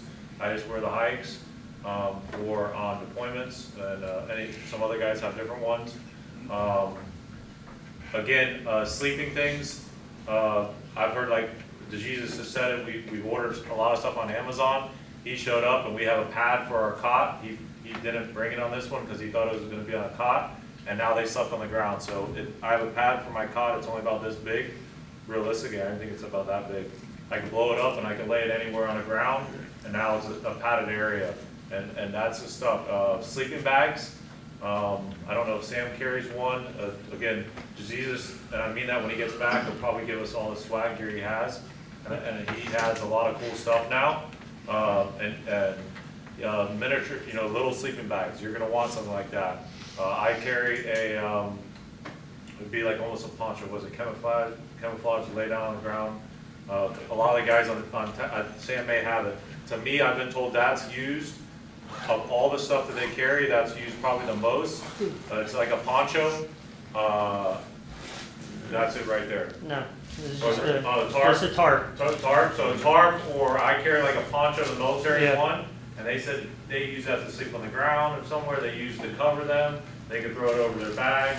All the guys there told me that's probably the best, so that's my number one thing that I've made sure that I kept on I have 2 of them, 1 in each bag, so in case I'm away. And they said, number one that Sam joked about is the butt pace. Guys have said they've been unable to walk. I guess, I think it was Louisiana. If you think about the wide area searches, you're just walking door to door to door, clearing homes, and you can't drive. You got to get up there and just go door to door. So you're doing a lot of walking. It's Florida. It's 100 degrees outside, 100% humidity, and a hurricane just passed. You're sweating a lot and getting rashes in places that nobody wants to look at. So sorry for you medical people that have to do everything. But part of medical's job is dealing with the blisters on your feet and things like that. We talked about the boots. We talked about uniforms. Our goal, again, this is a goal. I'm trying. Laz is helping me out since he's DVP at 9. Is to get the uniform store to carry the USAR boots that we want, to carry the quarter zip shirts that we're going to issue you guys, and to carry the long sleeve USAR shirts that we're going to have to work in. Get that added to the uniform store and work with the union to get our uniform allowance, if you're a USAR member, increase so that we can annually purchase more of that stuff. Again, I'm a dreamer. I, try to make this stuff happen. A lot of it's out of my control, but I'm going to push it as hard as I can. So we may have to fill a union meeting one of these weeks coming up to make sure this happens before the contract, because all that stuff's contractual. So the more we can make a push to make that happen, again, I think there's enough of us. We go to one union meeting, kind of demand this happens. We should be able to make that all work. And I think the department would be okay with it too. I don't think they would push back too much. Questions? On that same note, can they, if you're maxed out on your tuition reimbursement, and they make some type of adjustment, so that way if it's related to this, we can get that tuition reimbursement? I can try, yeah, because so for those of you that haven't researched, like some of the mandatory classes for certain positions, you're talking minimum $1,500 to $2,500 for some of these classes. Mike, you looked up the HERS. How much was the HERS class? $2,300. Right. So for one 40-hour class, $2,300. Even if you wanted to use tuition reimbursement, he's coming out of pocket. And then they're not local. You're either getting lucky having it in Jacksonville, or you're going to Teeks at Texas A&M, or somewhere in Virginia. It's just one of those things. So I'm pushing with administration, trying to make that something that we cover travel costs for. Again, we can't send everybody to be HERS certified. We're identifying the certain people that are going to do that. So as much as everybody wants to take as many classes as possible, there's early onset. We have to be frugal with who's going to what classes and trying to get travel paid for. So you heard what they said, right? The whole administration from the top down is supportive of this. So we're going to hold them to it and keep pushing for the travel costs. More questions? Because they didn't like the decision that was made, they didn't like the route that we went, they didn't like the job they were given.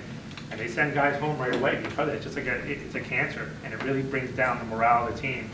And on good deployments, where I've seen like guys will be there in good moods, and you'll be there at a 1 out of 10, and you leave in there at a 10 out of 10 because you're pissed off about something. If you go there and you're already at an 8 out of 10, it's not going to go good for you, right? So think about that side of it, of where you are mentally, what's going to happen, how you're going to deal with stuff. We talk about the resources, but knowing how to handle yourself in those situations. If you're seeing things that are bad, now on shift, we go 24 hours, everybody goes home, we talk to our husband, wife, whatever, and we're good. There you're there for 2 weeks. How do you deal with that?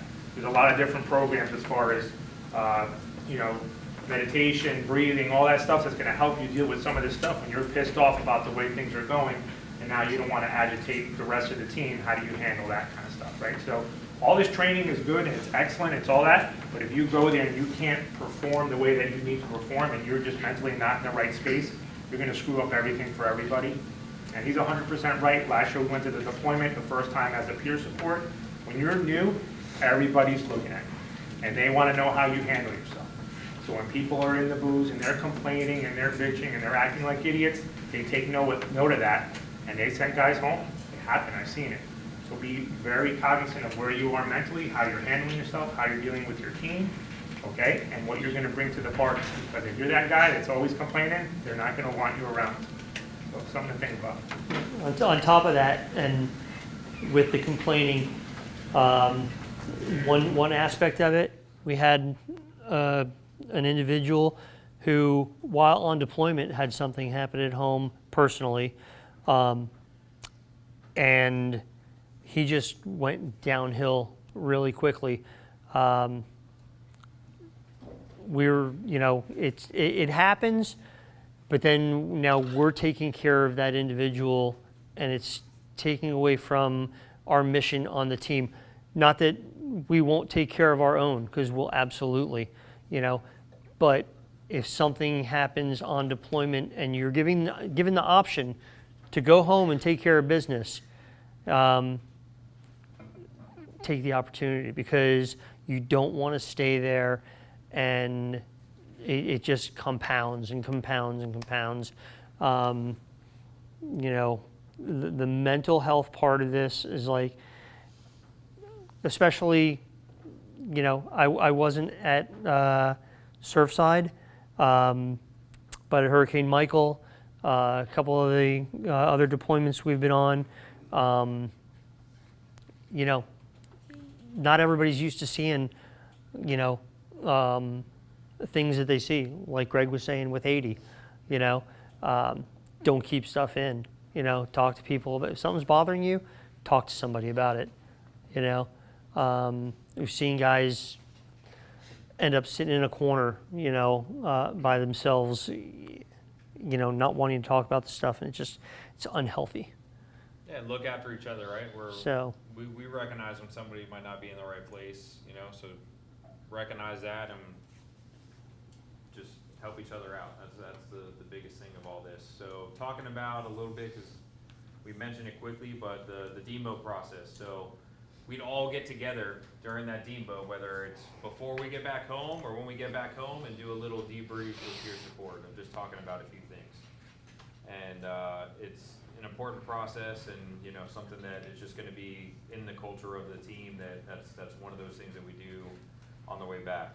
There was something else I wanted to say. They started doing that DEMO with the peer support at the actual site before everybody left, because everybody scatters. And when they come in, they acted more like what we did was like more of a mediator type thing. There was some bitching and complaining going on between how they were handling things, but at the end, it was good for them to get that all out, and they could go home in peace and leave it there, kind of thing, right? Rather than it just kind of just fermenting over time. Real quick, along with, and not really peer support, but getting frustrated out in the field, complaining, arguing, this and that. Your head is on a swivel out there. You are being recorded every move you make, no matter what. There doesn't seem like there's a camera there. There's a reporter that has a camera on you, which kind of comes with code of conduct a little bit. Always professional, no matter what.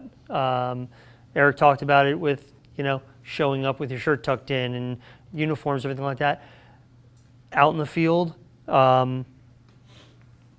just be really aware of your surroundings and who's tagging along with you. A lot of times media will tag along with the teams to see what you're doing, everything like that. Just stay professional. Stay professional like we do here.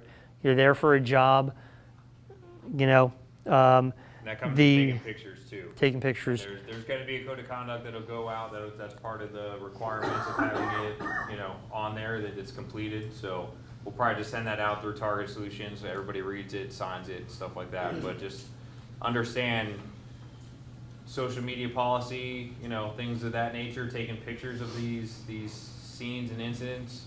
Yeah, we all want to, have the memories for training to look back on and stuff like that. But take a look at what's around and put yourself in the shoes of the people that are there.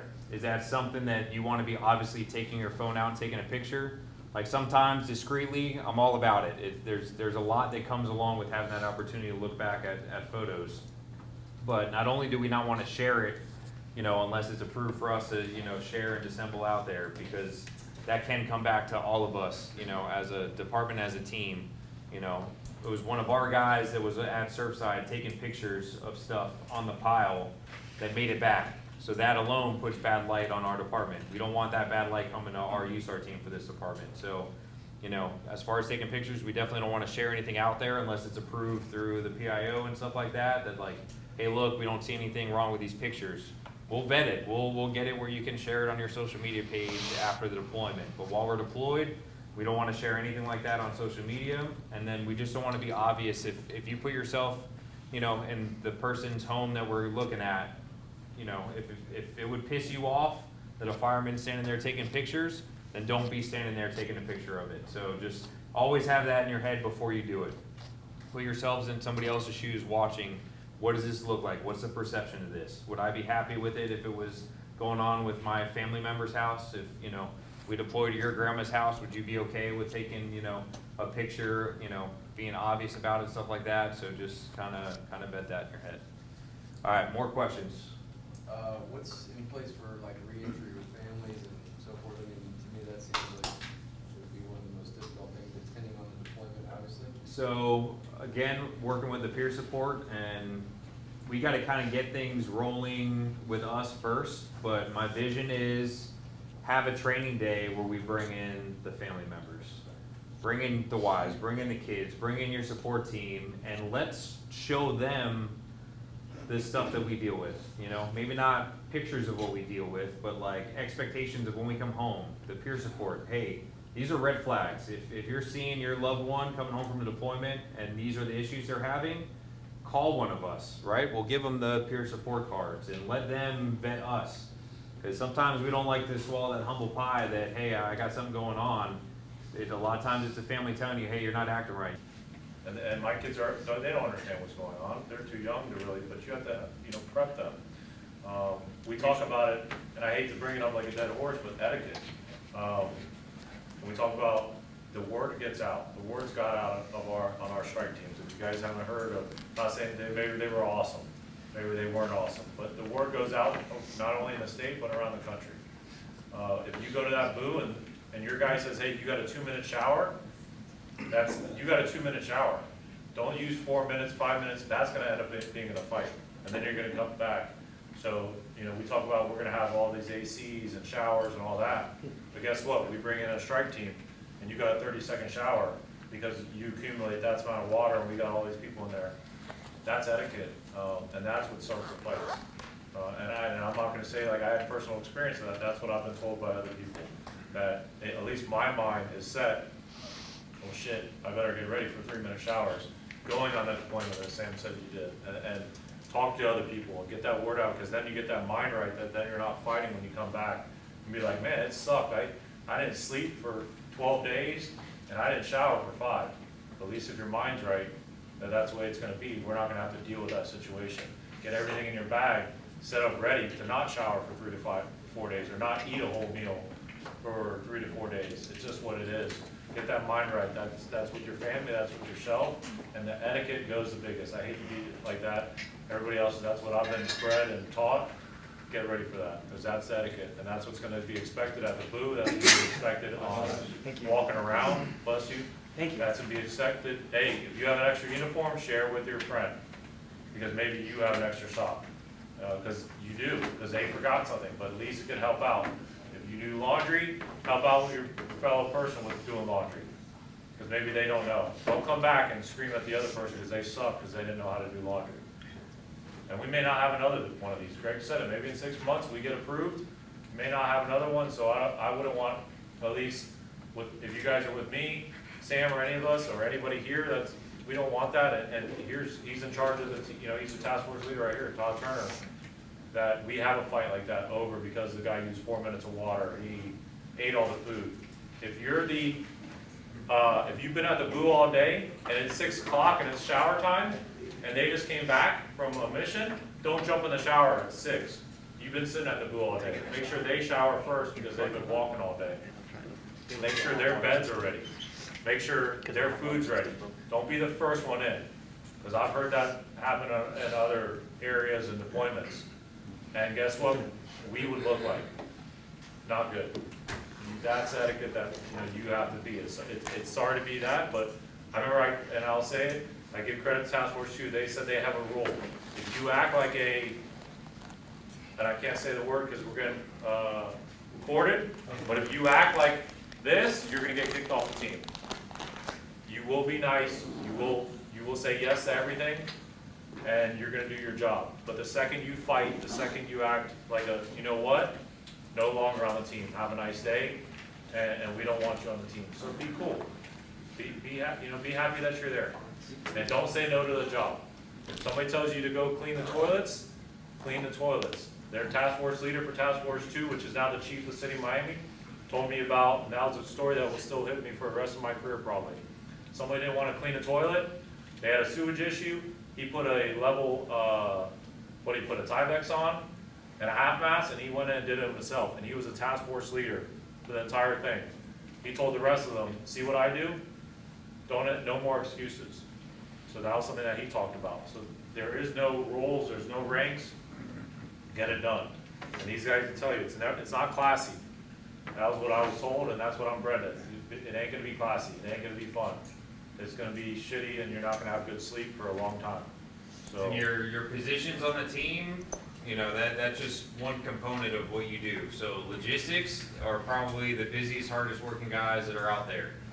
So rescue sometimes likes to walk around we're the guys doing the missions and we're the important ones, but nothing happens without the logistics guys. So they're usually the first ones up, filling coolers with ice, cleaning up, getting things done, and then they're rehabbing all your equipment that you need to get out on the mission and getting trucks ready for you, fueled up, ready to go.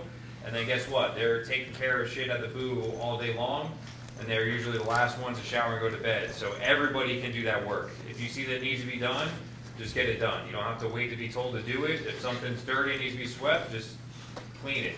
If you see that, hey, we need to fill this up with ice, just do it. If you see the fuel's low, I make it a point to just become friends with all the logistics guys and just whatever they need, hey, let me know and I'll help you out, because you see how much they work and it comes into play. And I can tell you with our guys now on this team, they're hard-working guys that are going to be nonstop doing stuff. So just because you're a rescue guy or hazmat guy doesn't mean you can't help out with all the logistics.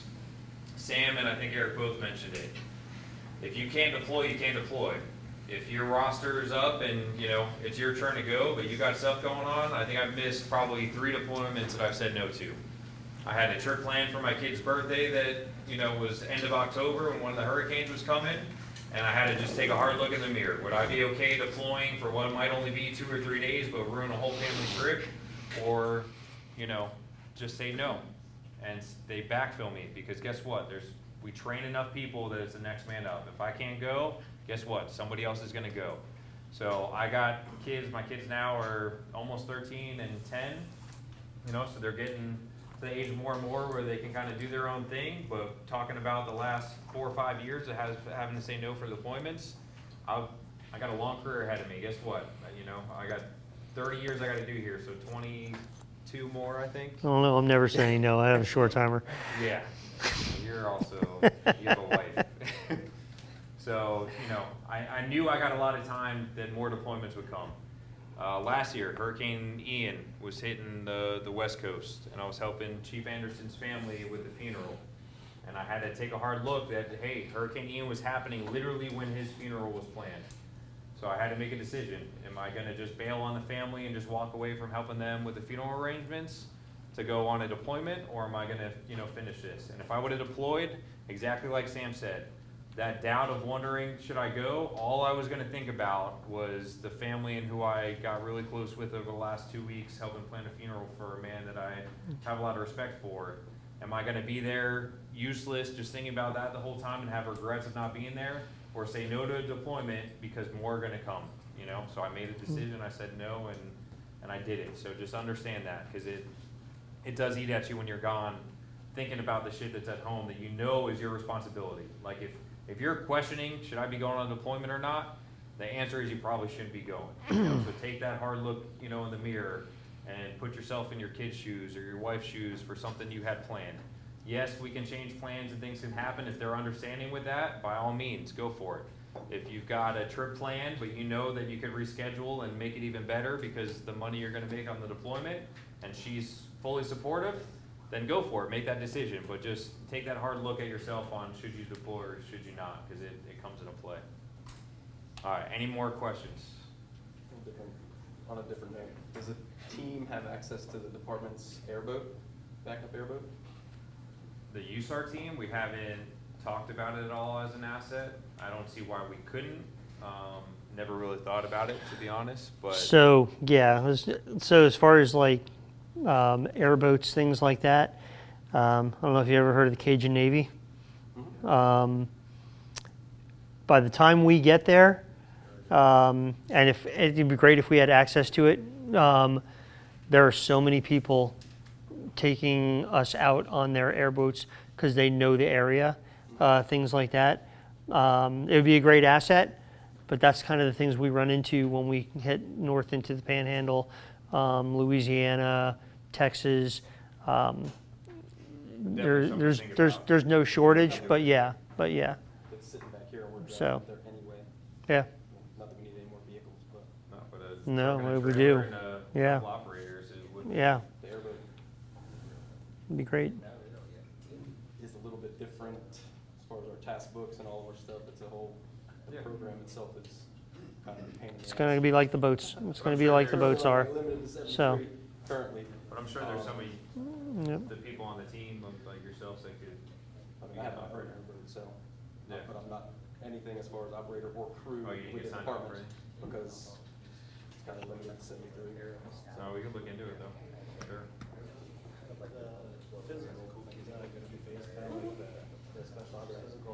Annual physical? No, so annual physical is a requirement.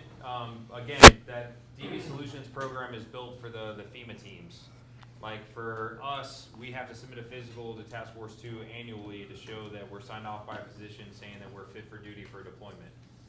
For us, we know that we're signed off and fit for duty, or else it would take us out of pay status or we'd be on light duty. So for us, we're not even gonna track an annual physical, because if you're within the parameters, then you're good to go. DB Solutions, we're gonna require the annual physical still be on there as a requirement, more so for the outside agency personnel or the civilians, the doctors, the engineers, the canine that don't work for Palm Beach County Fire Rescue, so that they have to resubmit an annual physical saying that they're fit for duty. So we'll work out that stuff. So when it comes to filling out or uploading your certs, if there's something you don't know and have a question of, either leave it blank or send us an email to the fire-usar@pbcgov.org. Just send the question to there, we'll get to it when we can, but if you just leave it blank, eventually we're gonna get around to it. As we filter through the system and, you know, realize that people are missing stuff, we'll start letting people know. But when it comes to stuff like that, like, don't worry about a physical for now. We have a physical form we fill out for Task Force 2, but we'll probably end up removing it. I just don't know deleting it completely, if that's gonna mess up certain people later on that we want, and so we're still learning the system as we grow with it. Any other questions?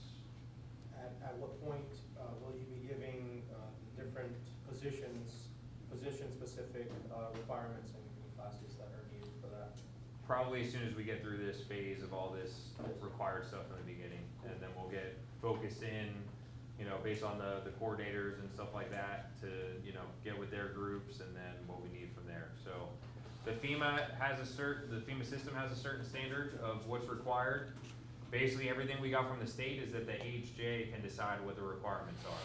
But our goal is to stick to that FEMA standard, so then, again, make it where the state can't say no to us becoming a team later on. If we hold ourselves to a higher standard than most state teams do, then we're good to go. But some of those classes are hard to come by, so like hazmat, I'm sure is something you're thinking. Being a hazmat specialist, me being a hazmat specialist, knowing the course that they teach for it, I could probably just do an in-house one here, and that'll be something that we certify our own guys in to meet that requirement. Now hers, we got 2 guys on the roster for being heavy rigging specialists. I'm not gonna pretend that we're gonna, you know, sign you off in-house to be, you know, the heavy rigging guys. Like that stuff, we're gonna try to get you guys sent to the class and get the real training. So, you know, we're looking at it from a realistic viewpoint. What do we know, can we do in-house? And then stuff that we don't, that if there's a class already designed for, let's lean on admin supporting us like they say they are, and, you know, pay for the travel, pay for the registration, and get these guys the classes. Any other questions? All right, if any questions do come up, you know, you sit on this later on, that fire-USAR email, just fire it off to it, you know. Yeah, you can email me personally, but I get so many emails a day that shit gets lost. At least that USAR one I know is just USAR related. It's easier for me to filter through stuff. But I'm the only one that gets that, so you don't have to worry, you know, about how you address it and this and that. I'm the only one that has access to it right now. So it's not going to, you know, 3 of the chiefs or anything like that. It's just me. Any other questions before we call it? Nothing? All right, thank you guys for coming. Hey, you don't record this. Swiftwater, October 9th through the 13th, and 16th through the 20th in North Carolina.